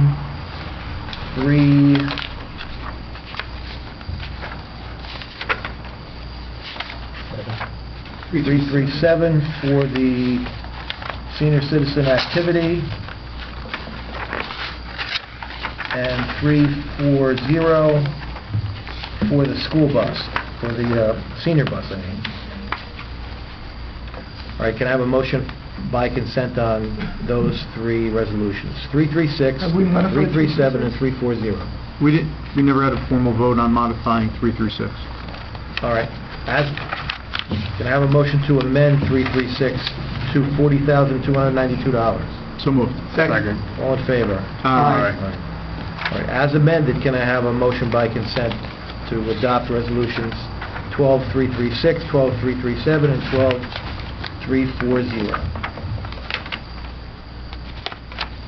Mayor, I'd also ask that Resolution 12-337 be amended from the amount of $2,000 to $3,000. Okay. Second. All in favor? Aye. All right. That was for the amendment? Yes. All right. Now, let's try the third time. I could understand. The minutes are going to be crazy, right?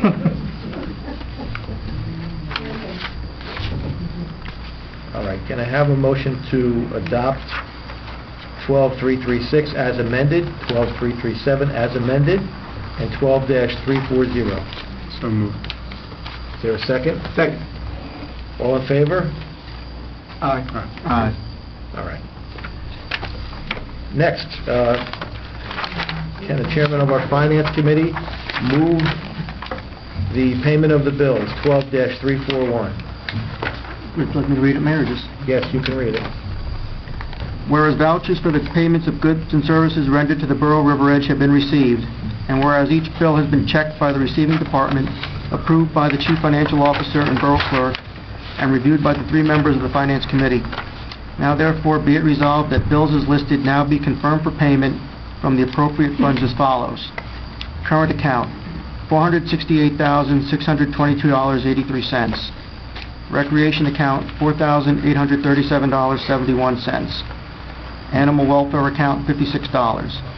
Self-insurance account, $3,025.45. Trust other account, $8,696.77. Open space account, $113.63. So moved. Is there a second? Second. All in favor? Aye. Any opposed, any abstained? All right, very good, thank you. Now I'd like a motion to open the hearing to the public. So moved. Second. All in favor? Aye. All right, this is a time when any member of the public can ask a question, make a statement, or address an issue affecting their interests or the borough's interests. In order to speak and be heard, all you need to do is stand, give us your name and address, come to the front if you wish to, or you may make your comment where you're standing. All right? Give us your name and address. My name is John DeSantis. I live at 190 Powell Drive in New Milford. John, come forward, please, because I see you're holding stuff. Yes. I'll pass this. You guys can just kind of pass one to each other.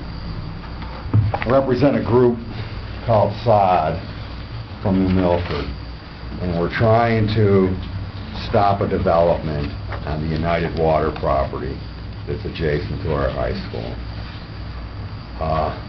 The development is huge. It's 75,000 square foot grocery store, 221 apartment units, a bank, 4-story parking garage.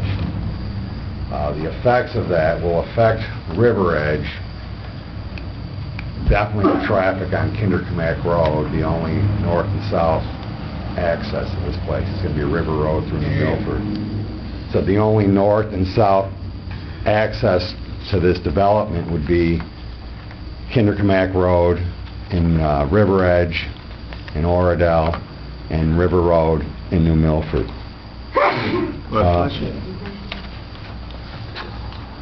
The purpose of us being here is first to make you aware that it's happening, and second is to ask for your support to help us stop this development. There's not a lot you can do legally. I mean, as far as, you know, Board of Adjustments and so forth, all that has to happen in New Milford.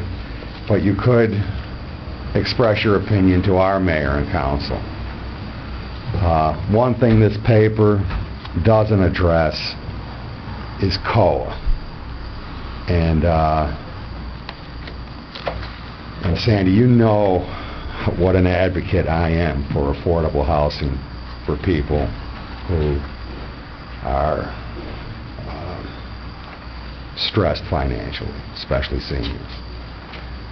And COA is something that, you know, the idea behind it, I support 100%, that it's trying to make housing affordable to people who can't have places to live.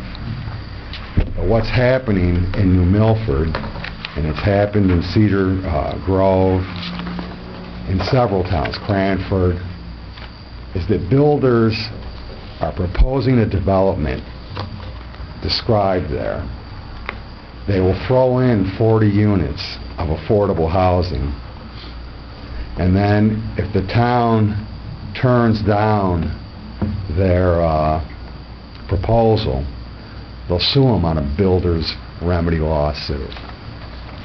And what's happened with COA is that it has turned into something that's just a money-making machine for some huge developers. Hykemian is the developer involved in this. It's actually a New Milford something, but it's his subsidiary of his companies. And United Water. United Water has come to New Milford during our council meetings, explained to us the proper river management of getting the people off the floodplain, stop developing on floodplains, and at the same time are in the process of selling this property that's not right on the floodplain, but it's in a flood hazard area, to continue development. I'm not sure what the situation is in River Edge if you have properties that flood. I know that most of your ground is considerably higher than parts of New Milford. But we would like your support. Like I said, the things we would expect you to do. One is to lobby our assembly people and senators at the state level to address the issues with COLA. And somehow, I'm not sure what the remedy is. I know in New Milford we have a lot of apartments that don't qualify for COLA because they're when they were built before 1980.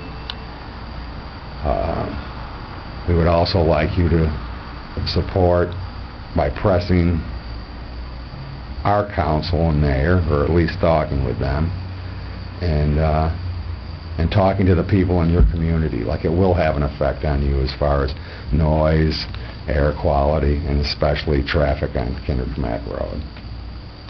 I have a couple colleagues that might want to add to that. But John, have you approached the mayor and council of Oradell? yes, we have.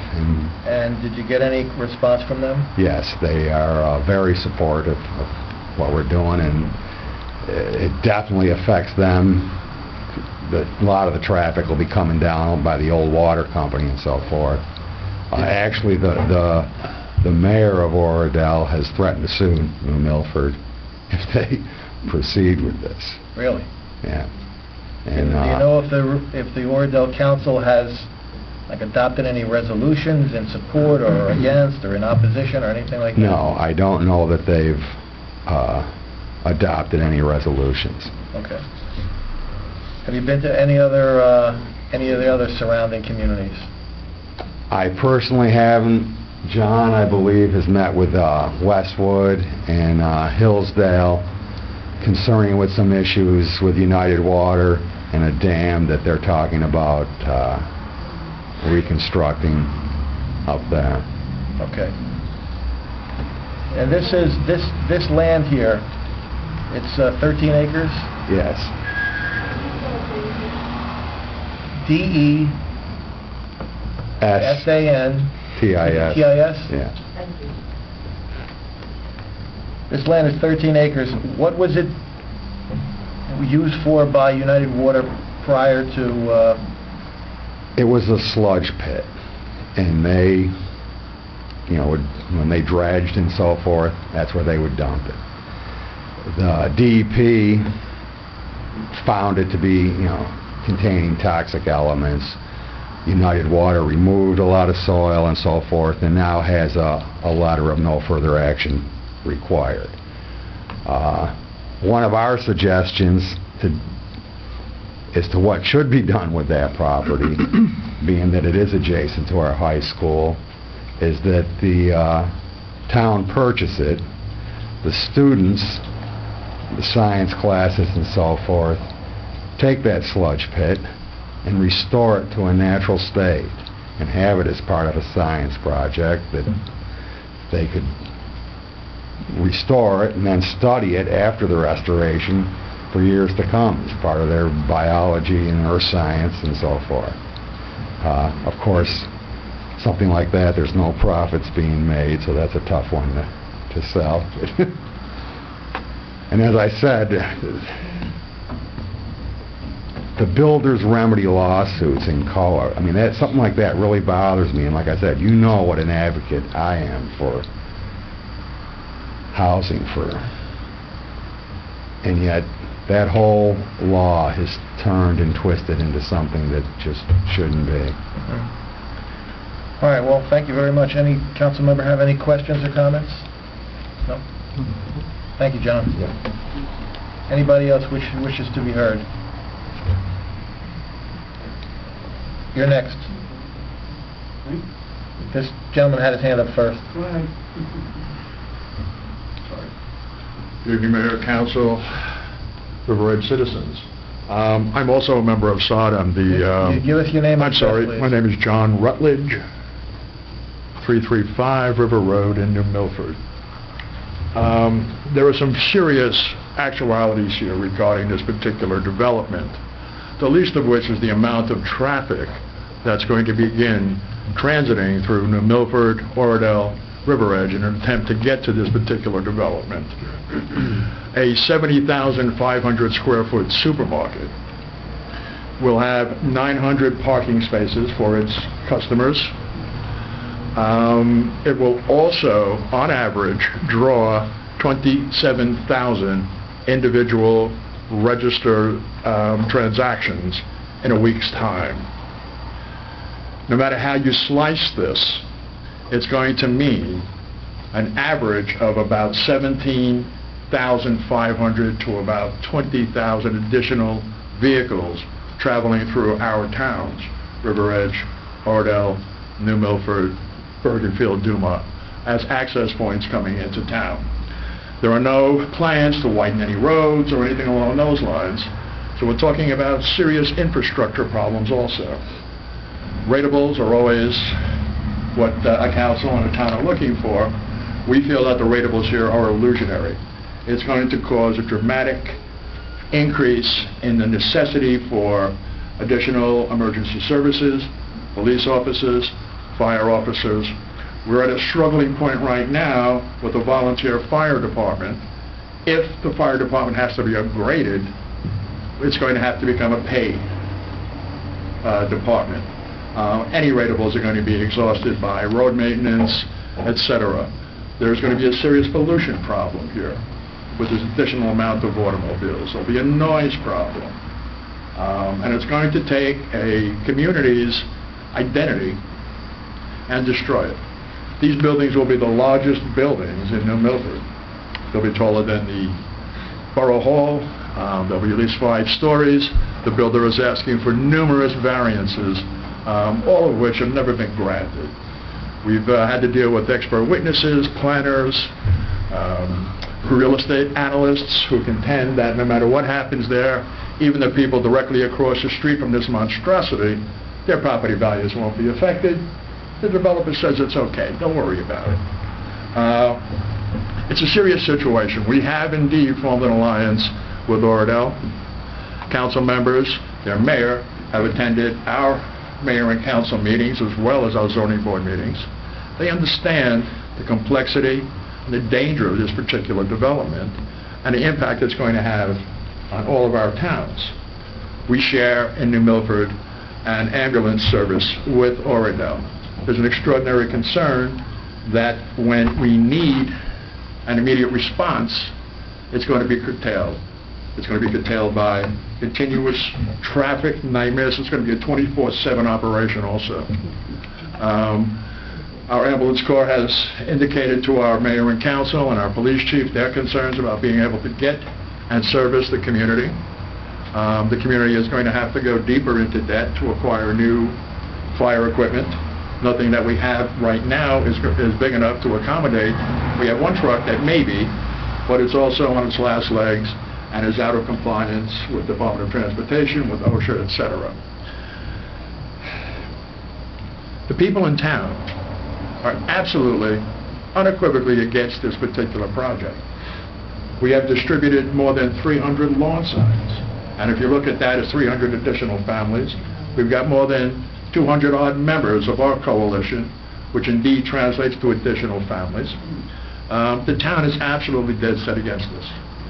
We are not getting the kind of cooperation, and we feel the kind of frank and open discussion that we're seeing here tonight, quite frankly, by the way, from our own mayor and council.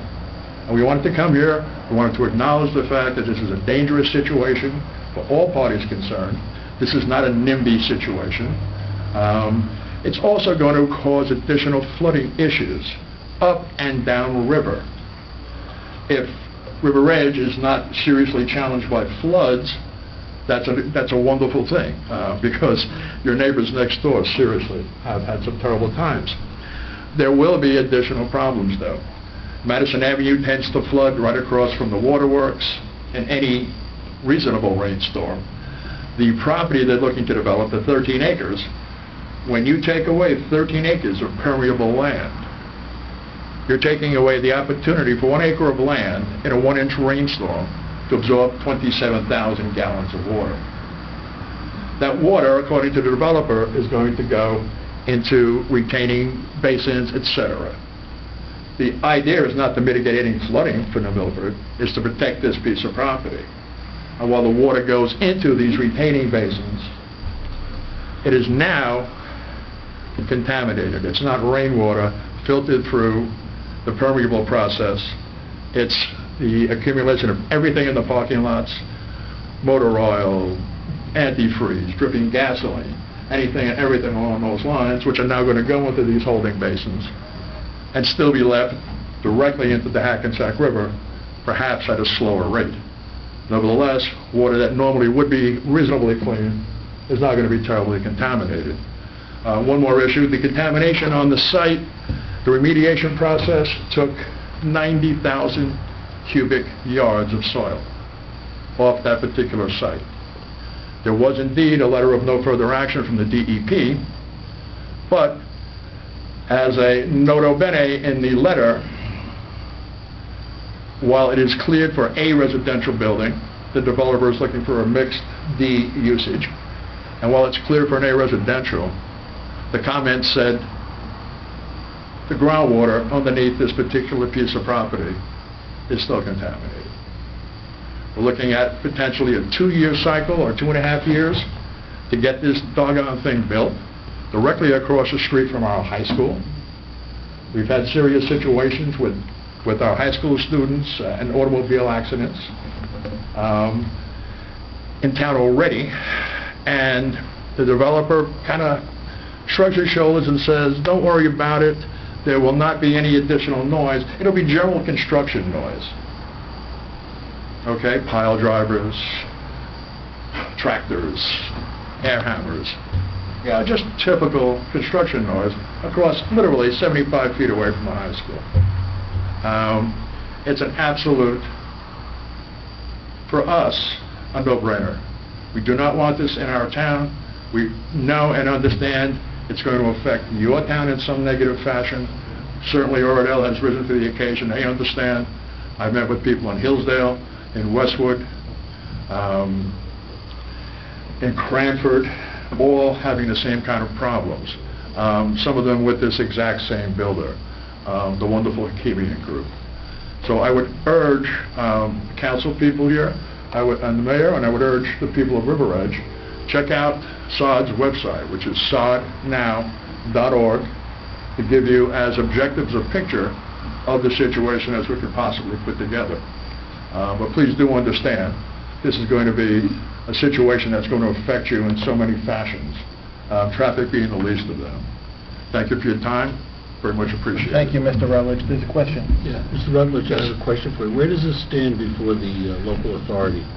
Has it been presented to the zoning board or to the zoning board? It is in the zoning board. There actually is a special meeting on Thursday night. The developer has asked for special meetings because the citizens of New Milford have been taking their expert witnesses to task. We've shown extraordinarily sloppy reporting, sloppy reports, challenges won over these particular experts. Thursday night will be for their traffic expert. Once again, who says, hey, no problem. We'll change the lights. It'll be okay. Yes, it is in with the zoning board right now. This will probably be, God, I would guess the 10th, 11th meeting, perhaps, with this developer. And we expect fully to challenge the traffic engineer's report also. So it is in the zoning board. Our mayor and council are trying to put through a rezoning, which will be the third in 2 years, to see if there's any way to save face, perhaps, and bring this project in with a lesser footprint. I don't want to go into the politics of our situation in New Milford, but I will say that watching you folks at work here is extraordinarily different from the three-ring circus we've had going on in New Milford. We need a ringmaster over there, honest to God we do. When you see a council imploding and pushing each other under the bus, it's not a pretty picture for the citizens of town. So please, once again, understand what we're saying. Please try to understand the seriousness of the situation. Do right by your constituents and your town people and yourselves, actually. This is not a good situation for you. And please, reach out to Mayor Murray of Oradell. He'll be happy to tell you what his stance is. And yes, indeed, he did absolutely say, if these variances are approved by the zoning board, he, the council, will sue New Milford. They're also looking to hire their own engineers to combat what has been put forward here. And there are several additional plans on board. We have brought offers from some environmental and conservation groups to our mayor and council. And we found out that these people had addressed that earlier, and nothing had been done. The ball had been dropped, for whatever reasons, and it wasn't approached, because the mantra was, we don't have enough money to buy it. Well, there was never a question of New Milford having to put all of the money up. All New Milford was asked to do was perform the necessary functions in grant writing and so forth and so on. And the environmental and conservation groups would cobble together the appropriate amounts of money, Green Acres, Blue Acres, etc., and other potential donors. So the situation, once again, we feel is grave. New Milford is considered the birthplace of Bergen County. We do not want this to be its final resting ground either. Really. If New Milford had purchased the property, then it could have selected its own developer. Is that correct? If they would perform another rezoning of the particular property, it's owned a residential, it would have accommodated 38 homes. And a developer like Hakimian, not interested in doing 38 single-family homes. There's nothing in it for them, nothing whatsoever.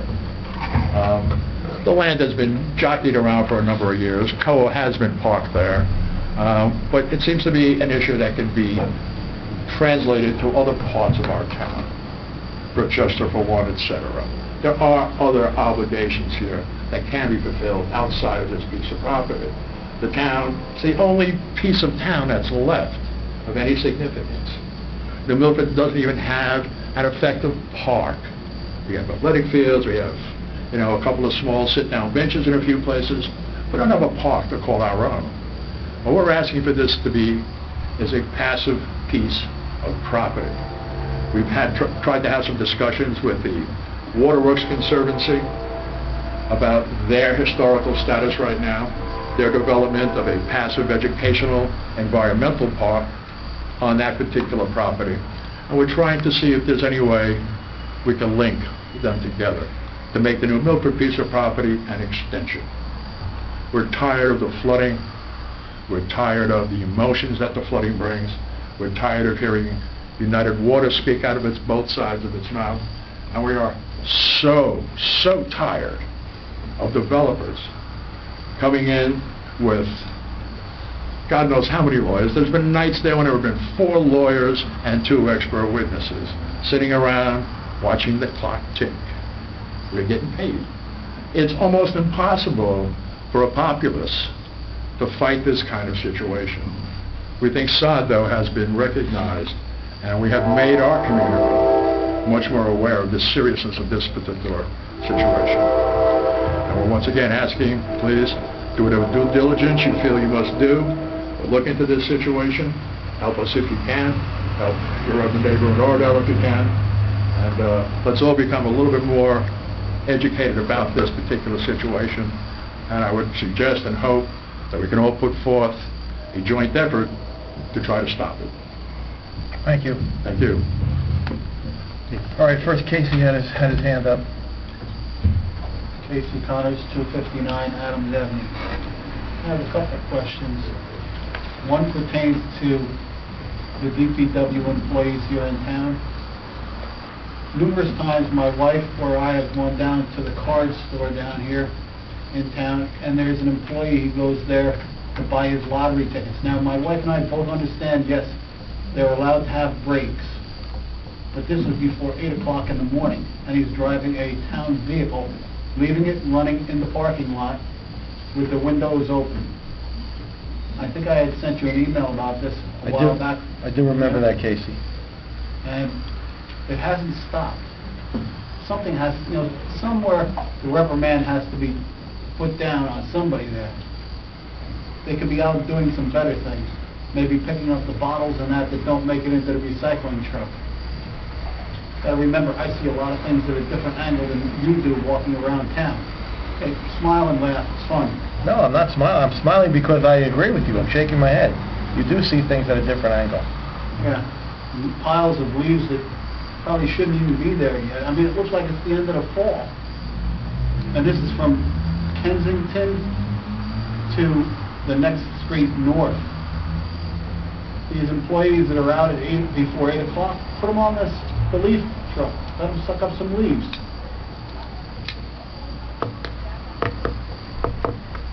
My wife has another question, is who's paying for the gas on these trucks and the insurance while the employees are driving to a store? Be it down to the card store or down Continental Avenue to go to Ted's North for lunch or a breakfast. Bring, brown bag it like everybody else does. All right. If they have to go someplace that's something like that, Ted's or the card store here in town, bring the municipal vehicle back to the DPW, park it, get your own car. Because God forbid if they have an accident in one of those things and somebody gets seriously hurt. It all comes back onto the taxpayer here in town.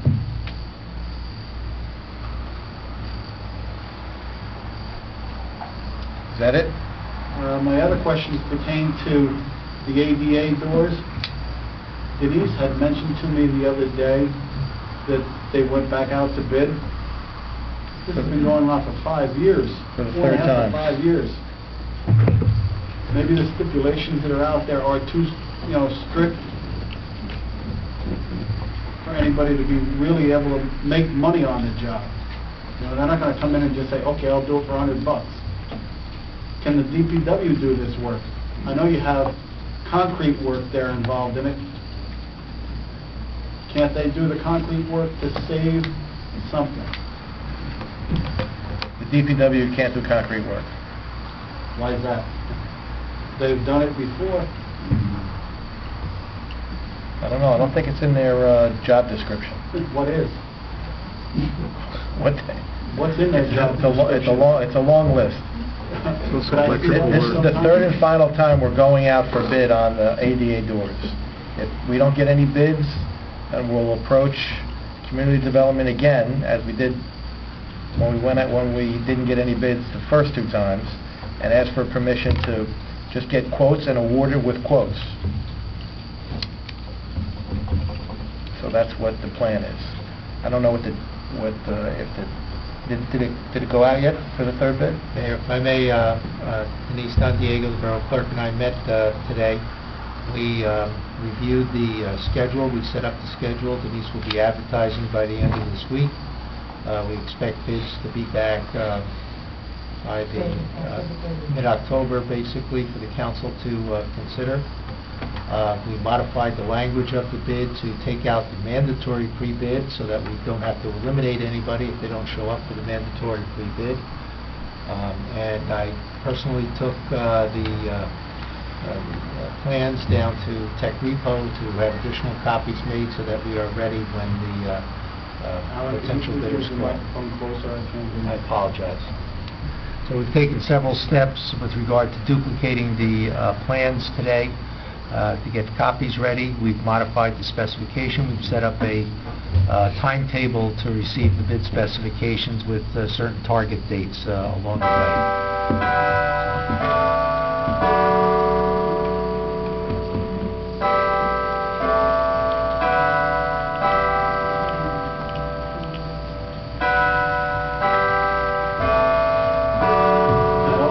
Another ADA question.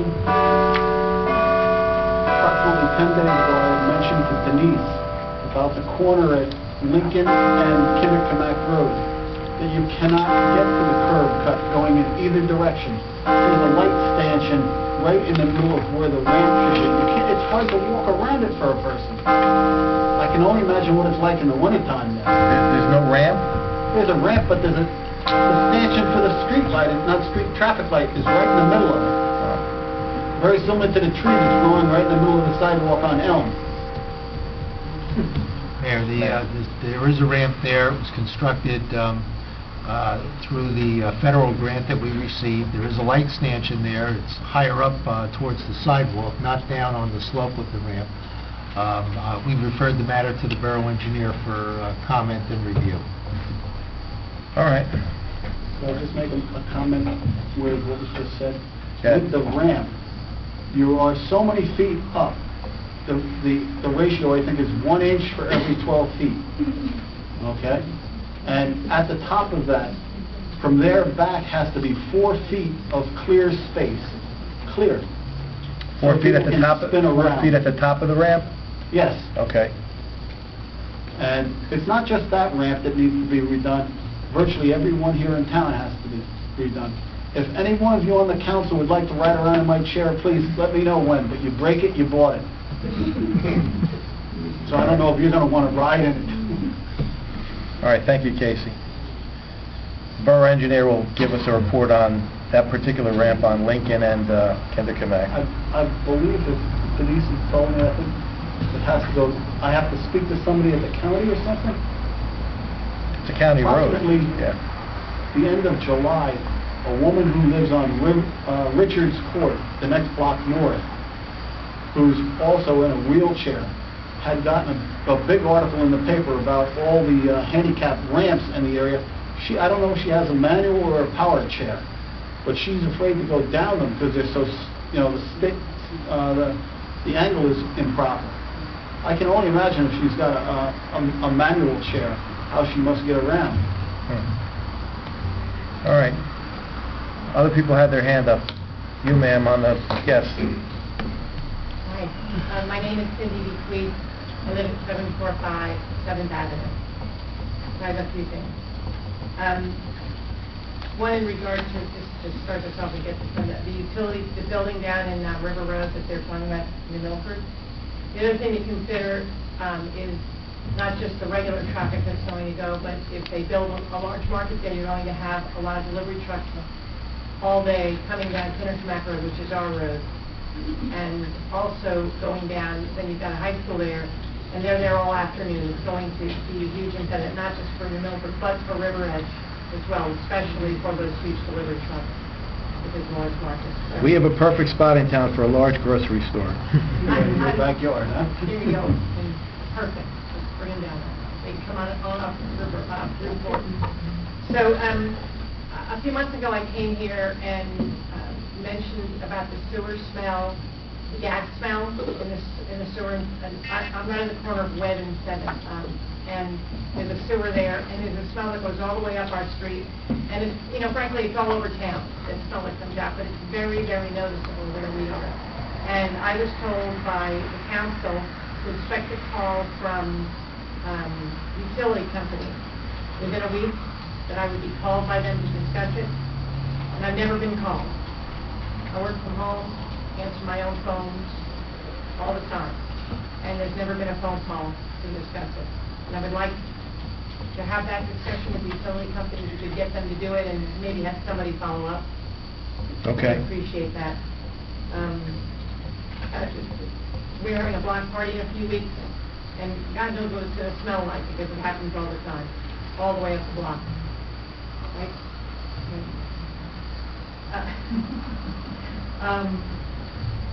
I have a question that thought about this earlier, about the storm drain, and that you were talking about the gentleman that's looking to hook into a storm drain for the runoff.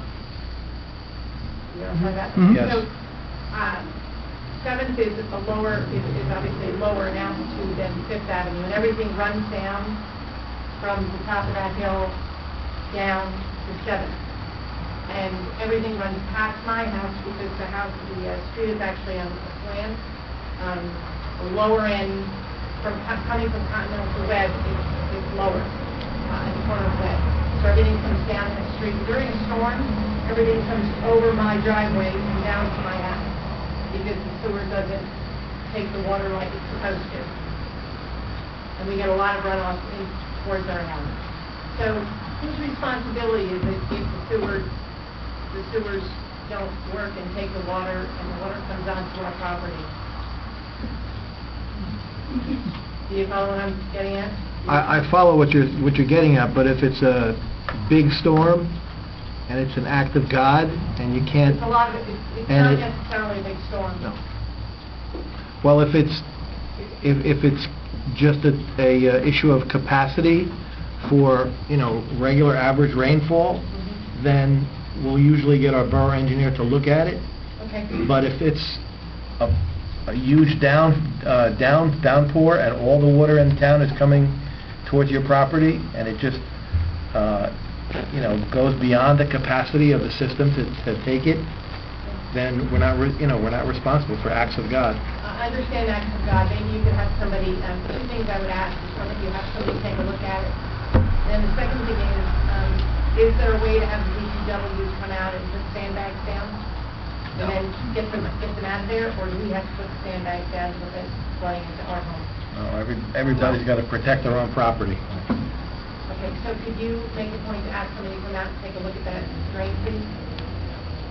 The regular route? I appreciate it. We have a sewer subcommittee, and we will put Webb Avenue Yes. on the agenda for On 7th Avenue on the corner of Webb. 7th and Webb. 745. It's the southwest corner. That's where the sewer drain is. On 7th. All right. A couple of other things. So, I was, for my own health reasons, I had to do some injections of a blood thinner last year. And when I came to find out what do I do to dispose of the needles, I was told, so for a diabetic or anybody that gives self-injections, there is no place to dispose of needles. You have to put them into these plastic containers, heavy plastic containers, and then you put them into your trash, and then they go into the landfill. That's what happens. So I was told that there is no way to do it, and I actually went to the different hospitals in the area, and Holy Name and Englewood actually have a needle disposal program, where all somebody has to do is take their needles, put them into a container, and take them to either one of those two hospitals. Hackensack doesn't do it, but the other two do. And I would like to try and be environmentally friendlier and somehow get the word out to the citizens of our town that there is a way to do it, and whether the and I gave the instructions to both the health department and the police department. I called Bergen County and the state to find out how to go about doing it, and then I confirmed with both those hospitals and got the directions. And I would really love to see us try and be a better citizen town and get rid of these things the right way, because they shouldn't go into a landfill. And not close to the sharps. Right, but you can put them in it the way that you put them into a thick container like a Tide container. What the county said to me was you put them in a heavy duty container like a milk container or a Tide container, and then you cap them and then put them in your garbage. But my suggestion would be, if you print out the instructions and what you would like a public notice to say, we can see if we can put it either on our Board of Health page of our website or something like that, so it'll be available if somebody goes on the borough website. They can get the instructions. I gave it to the health department and asked them what they would do with it. The woman that's down, I don't know what her name is. I gave that to her and asked her if there was something else I could do, and she said no, she would do it. She would take care of it, and I didn't know whatever happened. I can do that again. I can write something up on it, but I did give it to her. Yeah, if you write it up and you give it to Denise, because Denise handles the website, maybe we can get it up on the website rather than just, on the bulletin board in the basement where no one will see it. Because I know you had a day where you could return medicine, Old Pills, Atticode Pills, so maybe you could incorporate that for next year to do that, and then maybe the town, you could just get them all together and take them to one of these. Also, that would be a perfect thing to advertise on River Edge Day at the park coming up on October the 14th. So what, maybe, so who do I talk, If you go somewhere and have them do it? No, if you give it to us in writing, we can run off a couple copies, and it can be on the. I know the ambulance corps has a booth on River Edge Day. It can be on that table. It can be on a couple tables. Okay. That's a very good suggestion. Thank you. I had a suggestion also, when we had the car show down here, and also during the days, that's on Continental between Fifth and Elm, and we also blocked that road for, as part of the parade route for 4th of July. Again, if you ever come up Continental from Vanstone Park, as you're coming up the crest of that hill, you can't see the barricade till you're up at the top of the hill. They don't put anything on the downside of the slope saying slow down, detour ahead. So people, when the light's green, they just come up like they're going to keep on going, and you can't. So if I could make a suggestion, please, to put the detour signs up, detour ahead, down the road a little bit so that nobody comes up there and smashes anybody going over. I appreciate it. That's an excellent suggestion, because I was up at the crest the other day, and I saw how if you had a barricade right at the intersection, you really didn't have any advance notice that there was a barricade until you got right to the top. Right. So if there could be, another barricade further, down the slope to give a little advance warning, that would be a good traffic control device. That'd be great. And then, last thing I wanted to say was, the American Legion, and I personally hope we don't spend the money to take that down right now, and I think that we have a lot more things to spend money on, whether it be senior citizens or improving a ramp or something else, and that building, the electric and the pump can't be that much money. To spend every month. I think that we should use that money more wisely and not demolish that building right now, and save for time when we're a little more fiscally even here in our town. Thank you, Cindy. Thanks very much. Yes, sir. Raymond Stitz, 210 Mohawk Drive. Thank you for the lead-in. It's back to American Legion building. Let me just say, I used to be a member there, 1996 to 2006. I was the post commander there for 3 years. I watched the video that was on the Patch blog, so it had to be approved in some way or shape or form by the mayor and council to release that, because you had to get into the building somehow, unless you're going to arrest them for trespassing. Well, I have the key. No one can go like this. Someone had to say, go for it. If you look at the video, you'll see that it was Mayor Muscartola and Councilwoman Murphy. The rest of the council was not privy to that. Okay, so I have a question. Now, that bar, and I didn't hear the video. Let me go.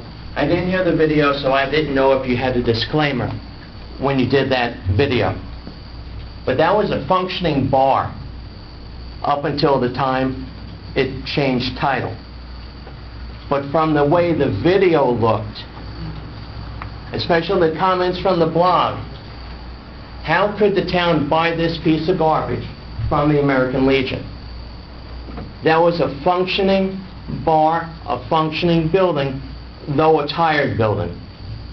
But just like most of the homes in River Edge, it had 2 working sump pumps, because we all have water, okay? But it was the town, not the American Legion, that decided we don't need to turn on the electrical current in that building. And as we all have found out, when we lose the power during a storm, everyone goes out for a generator. So the black mold was not a gift from the American Legion.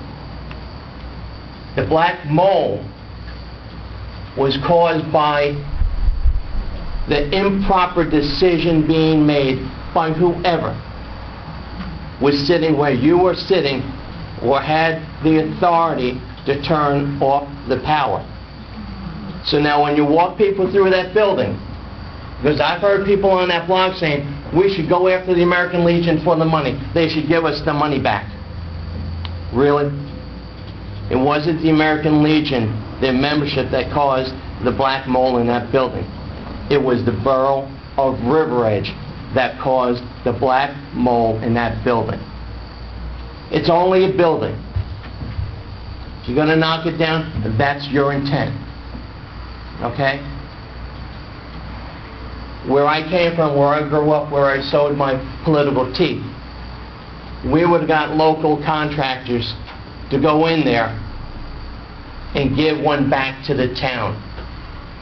All those contractors that can do no wrong in this town and can put a 2.5-story building up like that on a foundation that was built in 1950 and have been dealing with the pressure of the water coming through those foundations. We have no problem having those contractors build those homes in our town. Why don't you get those contractors to give River Edge a gift? And just say, we need help. Help restore this building to its former glory. And you all come out as winners. Because you paid what, $400,000 for the building? 425. Okay, now you're going to knock it down for another 40? Really? Would you make that investment on your own? Sometimes it's better to renovate than to knock it down. Think about it. You don't need to knock it down right now. There's no reason, because you don't, in this economy, there's no one lining up for that. You know, the money's not coming from the county. Just think about it. But I was a little upset to be portrayed, because I was a member of that post, and it represents veterans. I've just retired after 40 years of serving my country, and I don't take it lightly.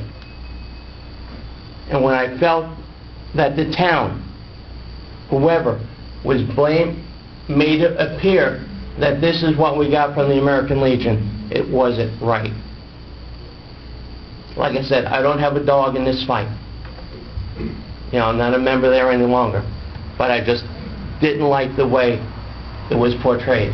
And please, when you walk people through there, you know, say this was negligence brought on by the town council or whomever misinterpreted our intent. That's always a savor of responsibility. They didn't understand our intent. Thank you. Thank you, Mr. Stetson.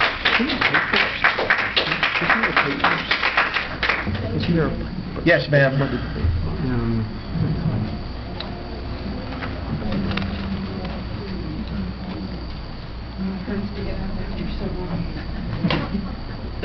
I'm Leanne Plotnicki, 740 7th Avenue. First of all, I really agree with just about everything. I'm sorry I don't know his name. I never met him before, but you know, it was wrong to buy the building. It would be wrong to tear it down, and we all know two wrongs don't make a right. There's nothing political about it. But that's not why I'm here. 2 weeks ago, on a Friday, a man in Demarest was killed watching his grandson play soccer. At that same time, my daughter was on Roosevelt School Field. That was at 4:15. She was just starting soccer practice. I wasn't with her. I was at another place in town. But I saw the clouds and I heard the rumble of thunder before the bolt that killed the man in Demarest hit. And I actually saw that bolt come down. I was on Kinderconnect and saw it as it hit. I didn't know how close it was. I just hoped the coaches had gotten my daughter and her teammates off the field. Later I found out that hadn't happened right away. They were waiting for that one more roll of thunder. Did anybody hear that? No. Let's just keep going. I don't know if you guys have kids that play on the soccer fields or ever have. Coaches, and I've been one of them, always wait for that one more roll of thunder. If you can hear thunder, you guys, I'm sure you know this, if you can hear thunder, you can be struck by lightning. It doesn't matter how distant the role is. It doesn't matter if it's a bolt 5 miles away. You can be struck. And so after that happened, my daughter had soccer practice until 5:30. Her team then went to the middle school to scrimmage another Riverdale Blackhawks travel team. I was there. I was sitting at the Riverdale Middle School field in the open. Sky was beautiful. It was a beautiful day. I don't know if you guys remember what it was like. Huge anvil storm clouds. They always have weather in them. But blue skies, intermittent blue skies in between the thunder, the lightning. So I'm sitting at the middle school, out in the open, watching. Unbeknownst to me, this game started at 6 o'clock at the middle school. Unbeknownst to me, the 6 o'clock football game at the high school was not happening because at 4:15 at DPAC and at Riverdale High School, the lightning alarm started going off. Immediately cleared. The fields are immediately cleared. That really bothered me when I heard we were at that middle school field when everyone else was removed from the fields. I asked Joe Manzelli, who is head of Blackhawks Travel and also the Riverdale School Board President. I said, I don't understand this. Why are the Blackhawks removed at DPAC, removed at the high school, and we're on the middle school field? What, a mile away? You know, these lightning detectors can be calibrated to, I think it's between 3 and 10 miles. You can calibrate them for warnings. He's like, there just wasn't a system in place to let other people know where there isn't a detector. So I guess what I wonder here is, well, first I've learned Oradell bought the lightning detector for DPAC. The town bought the lightning detector. They cost about $10,000 from what I understand. Can't think of a better use of $10,000 for River Edge.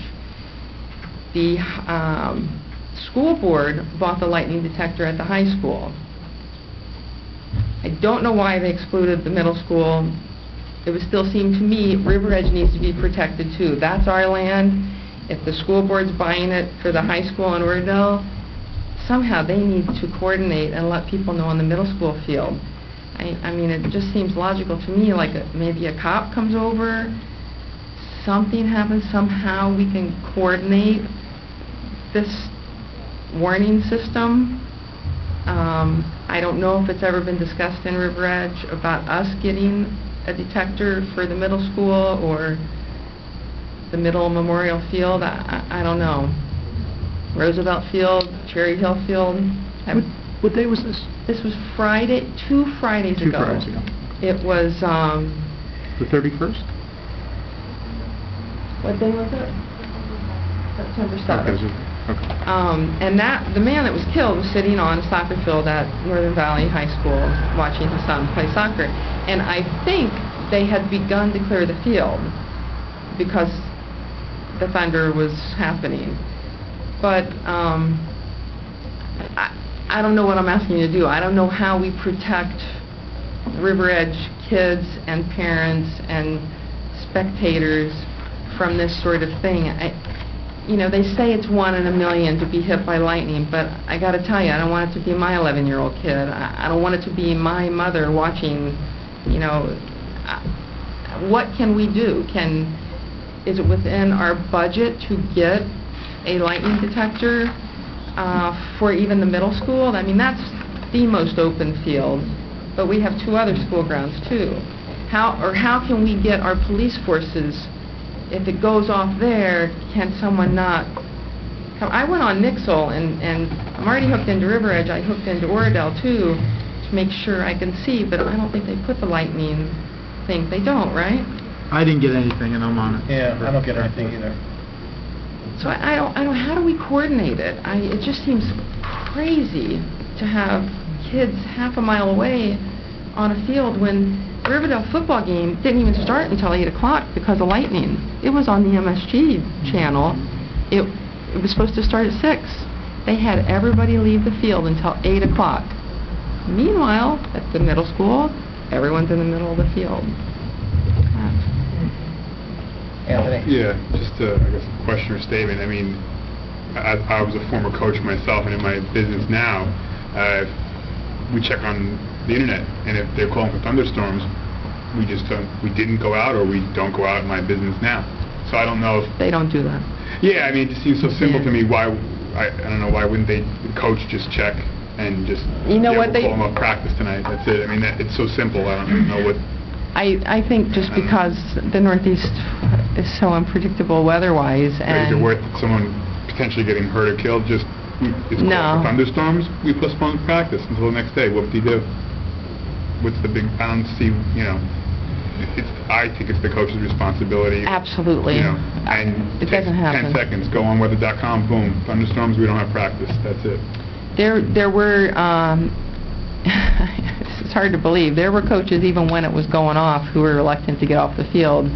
I don't know if that was at the high school or if that was at DPAC. I think that was at DPAC. They were doing what? They were still reluctant to get off the field when it was going off. It's about sports is above everything. Some coaches, not all, but... Right. Yeah.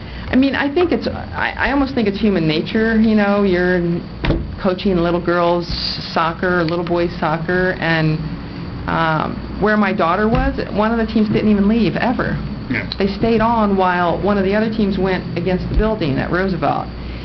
And I don't know how to get this across to these coaches. You hear the roll of thunder once, they've got to go. You can't wait till the next one. It sounds... Go ahead. No, I was just going to say, on Wednesday, we do have the Recreation Commission meeting, and I'll make sure I address this so that we have a uniform policy in place across all the sponsored sports. I mean, it seems like right now it's left to the individual coach's discretion. It is, yeah. Because I know that Saturday, the 8th, my daughter was supposed to have her first kindergarten soccer, and we got an email it was canceled because there was a tornado threat in the area. But there were also, I think, other sports playing elsewhere that day. So there just doesn't seem to be a uniform policy about this. But there seems to be a lack of coordination even within the same school district.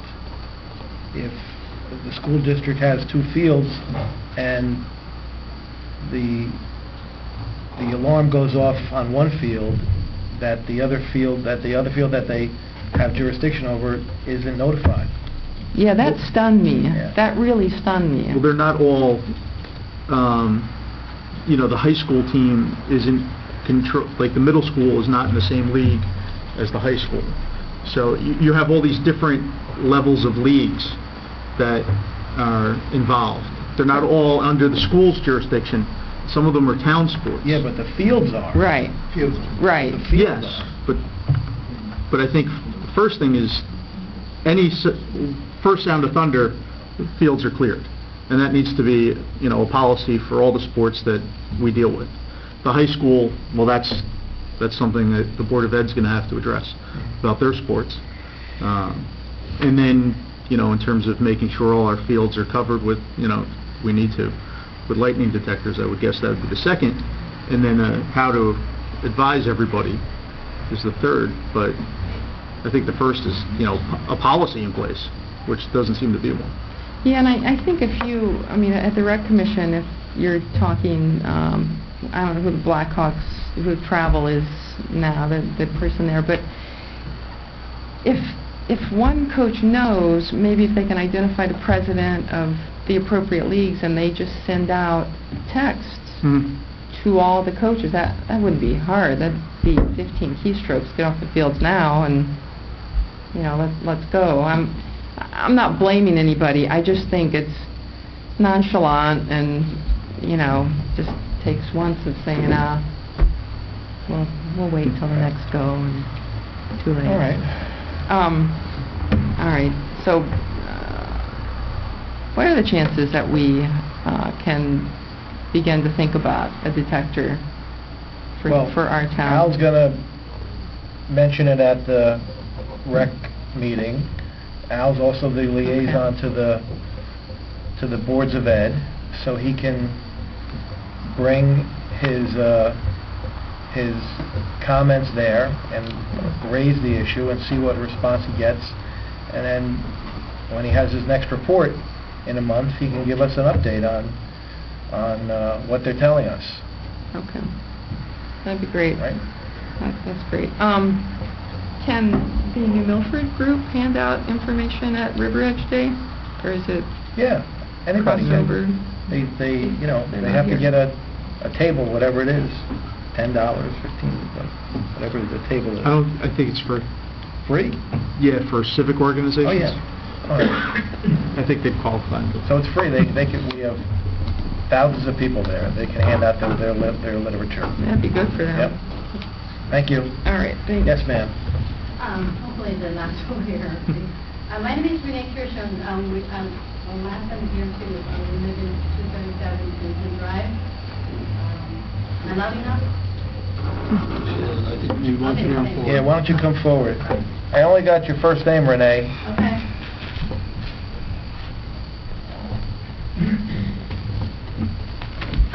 My name is Renee Kirsch, and I live in 237 Princeton Drive. Actually, I'm here just to talk about one thing, but then I heard some other comments. I wanted to add another one. Recently, I noticed in my street, Princeton Drive, there are like four family sold their house, moved out, and I asked, some of them are my friends, and I asked them, why they moved out, and almost everybody's answer is the tax hike. I think this is not the first time you heard about it, and I'm sure you heard it on multiple times. And recently, I was shocked when I received this one. When I received the mortgage company, something came up with extraordinary larger number. I was shocked. I said, I just refinanced. My mortgage should be down instead of much higher. And then I say, you must made a mistake, right? Then they said, check with your tax office. I called tax office and I figure out I really have a huge tax hike. It's more than $4,000 increase. So I know, I don't know how much you can do or what is that. I just want to ask. So I moved 4 years ago from Maryland. And that time is when we first purchased, I remember some like 11,000 or whatever. That was we consider a brand new house, but it's really, technically they call that, they wiped out the top and built a new one on top of it, an existing foundation. Right. A few months later, it becomes 16,000, something like that. And then keep going. I thought, okay, I don't know what's going on, but we were too busy with the work, and so kind of ignored it. So every year there's a little bit increase. And this year, I thought, the whole town assessment, economic condition, I bought in 2008, middle of 2008. At that time, the market is not at the peak of River Edge. But regardless, the property value went down more than 10% from that time on. So I'm like just shocked. I got more than $4,000 increase. I know it's partially my mistake. I didn't pay too much attention until I see this walk. Due November 1st, 2012, $6,234.11. I'm like, gotta be kidding me, this. So in my neighborhood, everybody's moving now. So I wonder, on this tax bill here it says your municipal officials have no control over school or county taxes. So what is this? What is the trend? Is it going to continue going like this? I just, in this economic condition, sort of, corporate has been doing the cutting the expenses, hold off the capital investment. We're trying to run things lean. How the hell could we have so much tax increases for? My neighbors say, oh, my taxes increased to like 23 or something. He went crazy, so he sold a house. Some people's taxes went up. I know some went down. I know that some went down, but I was just like, okay, the property value went down after I bought the house, not going up. But this is just. Is there any way we could, Did you file an appeal? I guess you didn't file any appeal. I did not, because I was thinking, I thought this economic condition is bad. The township, the services there, you need money, so it's $1,000 increase. Forget it. I swallow it. I didn't realize it's like more than $4,000. So there's no way I can do anything now, or? Right now, no. Right now, you can only You can only get ready to file a tax appeal next year if you think that your house is over-assessed. If you think that you can't get for your house on the market what it's assessed for, which now is supposed to be 100% of its value, then if your neighbors who sold their 4 houses, if they have similar homes to yours, and if they sold their homes for less than your home is assessed for, then you can use that evidence to file an appeal and request that your taxes be reduced.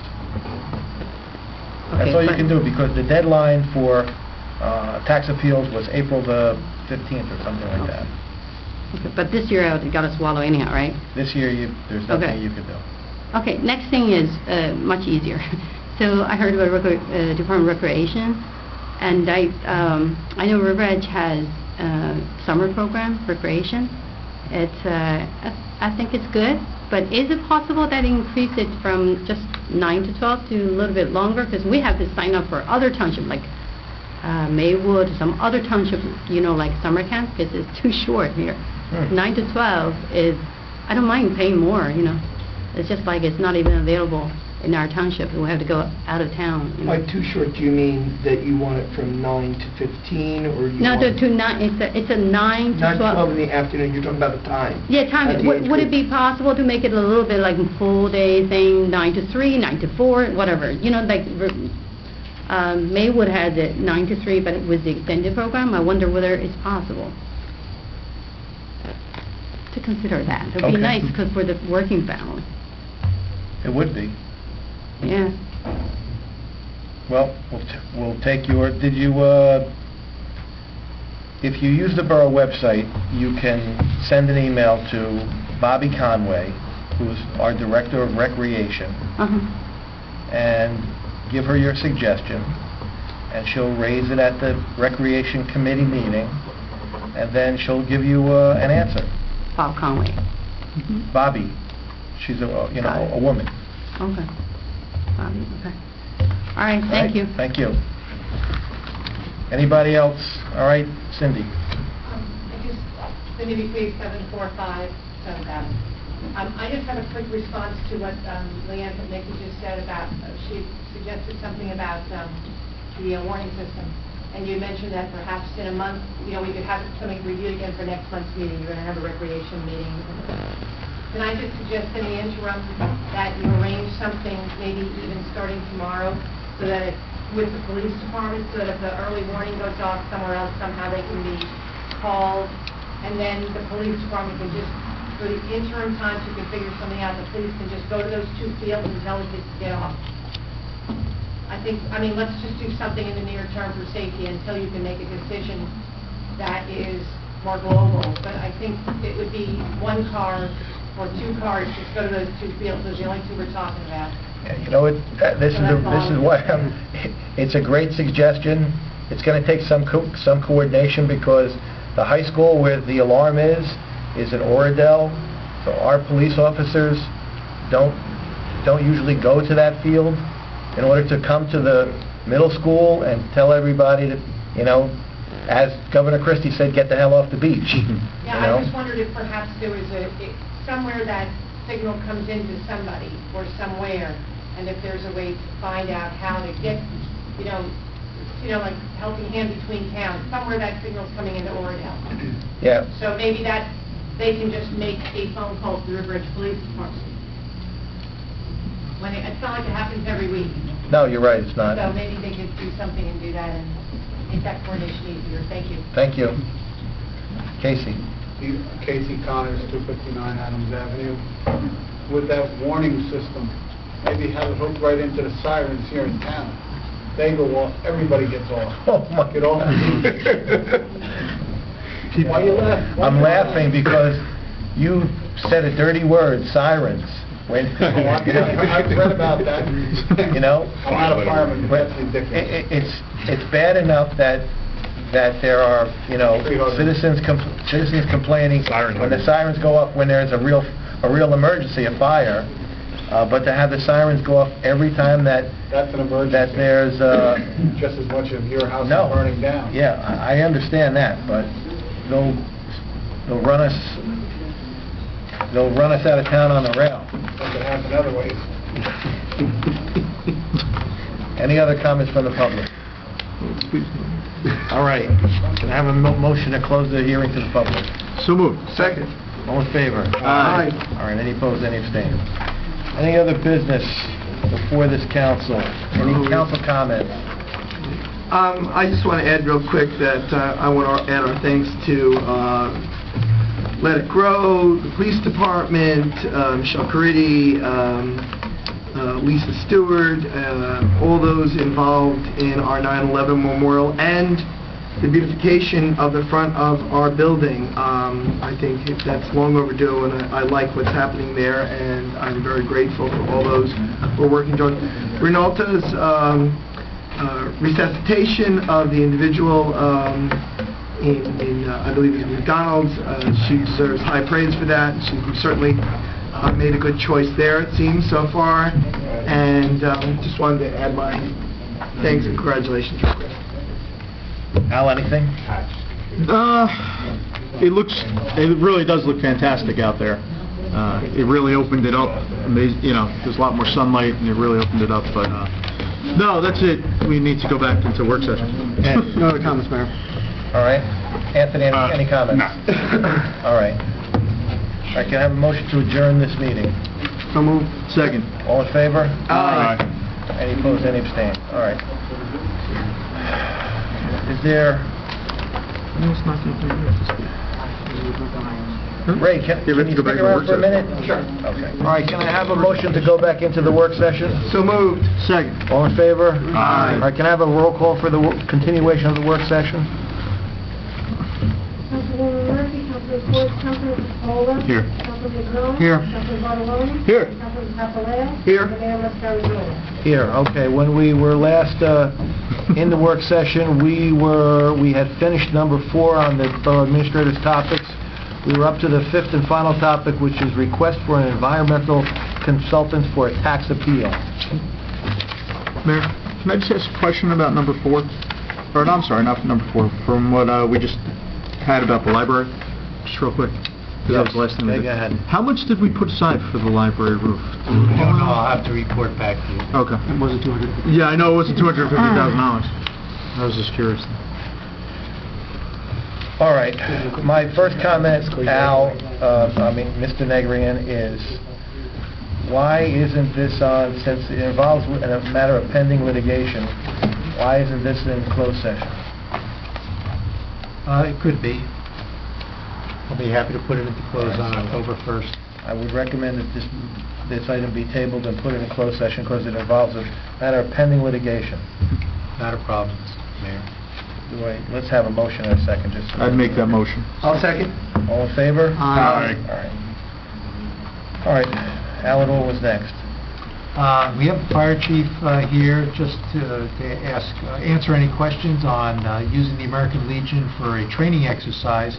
It's my understanding that the training exercise would be limited to putting ladders up, but there'll be no holes in the roofs or knocking down doors or introducing smoke into the building itself. So they have an expert coming down to assist in the training on the ladders, and it's a request to actually use the structure itself for that purpose. All right. Is the chief going to address us? Chief? I will, Mayor, if you'd like to. Actually, I wouldn't, but... I say go nuts. We looked at it as an opportunity. We have an expert coming in from New York City who's a nationally certified instructor, going to teach and train us on ladder refreshers.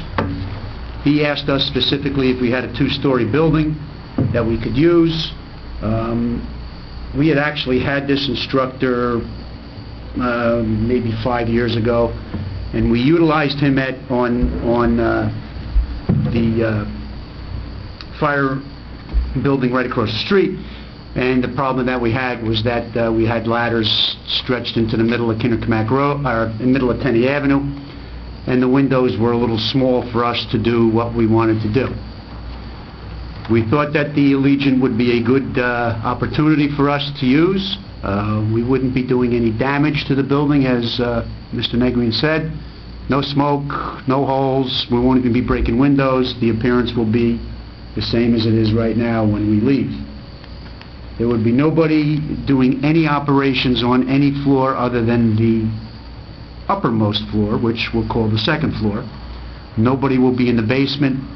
The only person that will walk through the first floor would be the person that unlocks the front door and goes to the second floor to open a window. We have operated in buildings that have had mold situations in the past. We deal with a lot more heavier problems than mold, such as carcinogens and heat, etc. So mold does not present a problem to us, particularly on the second floor of the building. Again, we thought it would be an opportunity for the guys to see something a little bit different and help accommodate some training that we have planned. What time of day of the week? I believe he's 7:30 he starts. It would be in the evening. 7 o'clock start, we wrapped up by 10, and try to be one of our regular Tuesday nights in the firehouse. He typically shows up at 7. By the time we start operations, it might be 7:30. We're out of there by 9:30, 10 o'clock. You need a motion? Nothing gets done around here without a motion. I'll make the motion to let the fire department use the building. Second. All right, any further discussion? Just for the record, I'm against this. I think it should be hands off the American Legion. We have enough problems there without it becoming an opportunity for people to put comments on the patch about how the fire department is jumping through windows at the American Legion. I agree with that. So anyway, that's my comment for the record, is that if there's not any further comments, we could take a roll call. No, I would say the exact same thing. My concern is returning. It's a volatile issue. It's a hot issue in town.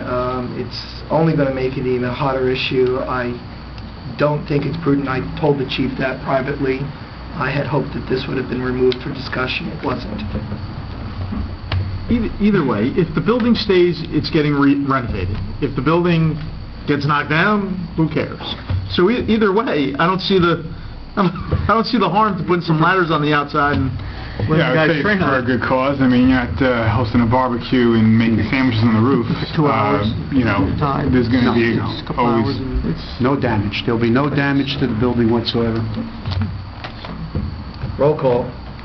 Councilman Capola? Yes. Councilman Vignon? Yes. Councilman Bartoloni? Yes. And Councilman Scarpelli? No. Okay. Don't break anything. Thank you. You break it, you bought it? That's a big bill.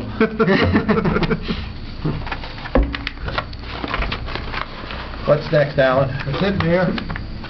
All right, can I have a motion to adjourn? I just have one piece of unfinished or old business. Okay, unfinished, old? It's old. All right. Bringing it back.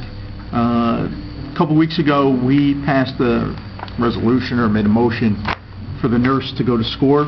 Yes. Afterwards, she sent, I think we got it in our correspondence, a letter from her listing a number of objections to doing it. That was not before us when we made our original motion. So I think it's something we should reconsider and put on the agenda for the next meeting, or perhaps it's something that should be reviewed at the Personnel Subcommittee. Good idea. The personnel subcommittee is a good idea. Although it's, I don't really care. It seems like it was a policy decision that the council had to make, whether to direct the nurse to do a blood pressure screening at the temple. To review her I mean, she had some privacy issues and things like that weren't before us. That's it. Is there an alternative, whether to speak to the rabbi? Maybe there's a private area over there that she can use as a separate office to do this? There is. There's a classroom. Well, she said the classroom didn't seem adequate. She was saying that she needed a private area. I think part of the discussion is going to involve how it is done, and it's probably best served to do that either in a personnel subcommittee, to at least hear those issues out, and then have that committee make a recommendation back to the mayor and council. I don't have any problem with that. That's it. All right, so that'll be on our agenda for the next personnel subcommittee meeting. Anything else? Any other old business, new business? Just a question, I had raised as a concern the outdated nature of our software system, not being able to, the borough clerk not being able to open documents in DocX. Wondered where we were with that. We need an expert to come in. You know, it's not an in-house job. We need to hire. But DocX is a commercial. You need somebody who is well-versed. We don't have, the dabblers that other departments have, people have. We have to hire somebody to come in and hand that off to. Well, so I'd like to take council can consider, for a moment, if I may. Whether you have Word and you have Excel, and if you can't open Excel X or Excel Word Doc X, that's just getting a new program. That's not a proprietary software system. It's an upgrade. It's an upgrade. From Microsoft.doc to Microsoft.docx. And so my It's an upgrade exception from would the be 1997 program to the 2003 program. And we don't need an expert. We don't need to pay an expert. I would prefer we didn't pay an expert to simply do what people are doing in their own homes, just simply buying the new program or buying the upgrade to the program. That's my exception to Alan's comment. I mean, we might want to bring somebody in. I mean, currently Windows is, I think, about to launch Windows 8. There's a word, 2010? So, not even 2003, there's 2010. So maybe it's, it might not be a bad idea. And on the same thing, I haven't gotten an email. Maybe people just aren't emailing me anymore from the town? No. But I haven't gotten an email from a resident since July 26th. And it was the last one, so I'm just wondering if it I have the same problem. doesn't work anymore. My concern too is the Manning Avenue, Arthur Torrey, I think, was in our weekly correspondence. He had a concern that he shared, and it said mayor and council about American Legion. I saw it in the weekly correspondence, and I went back to look through my email account, and I didn't see it there. So if we're going to be doing a whole thing, then I would agree, but I still think you can update software that is commercially available and that is not proprietary relatively easily. That's my thought. All right. And we can get some action done on at least getting our email accounts up to date.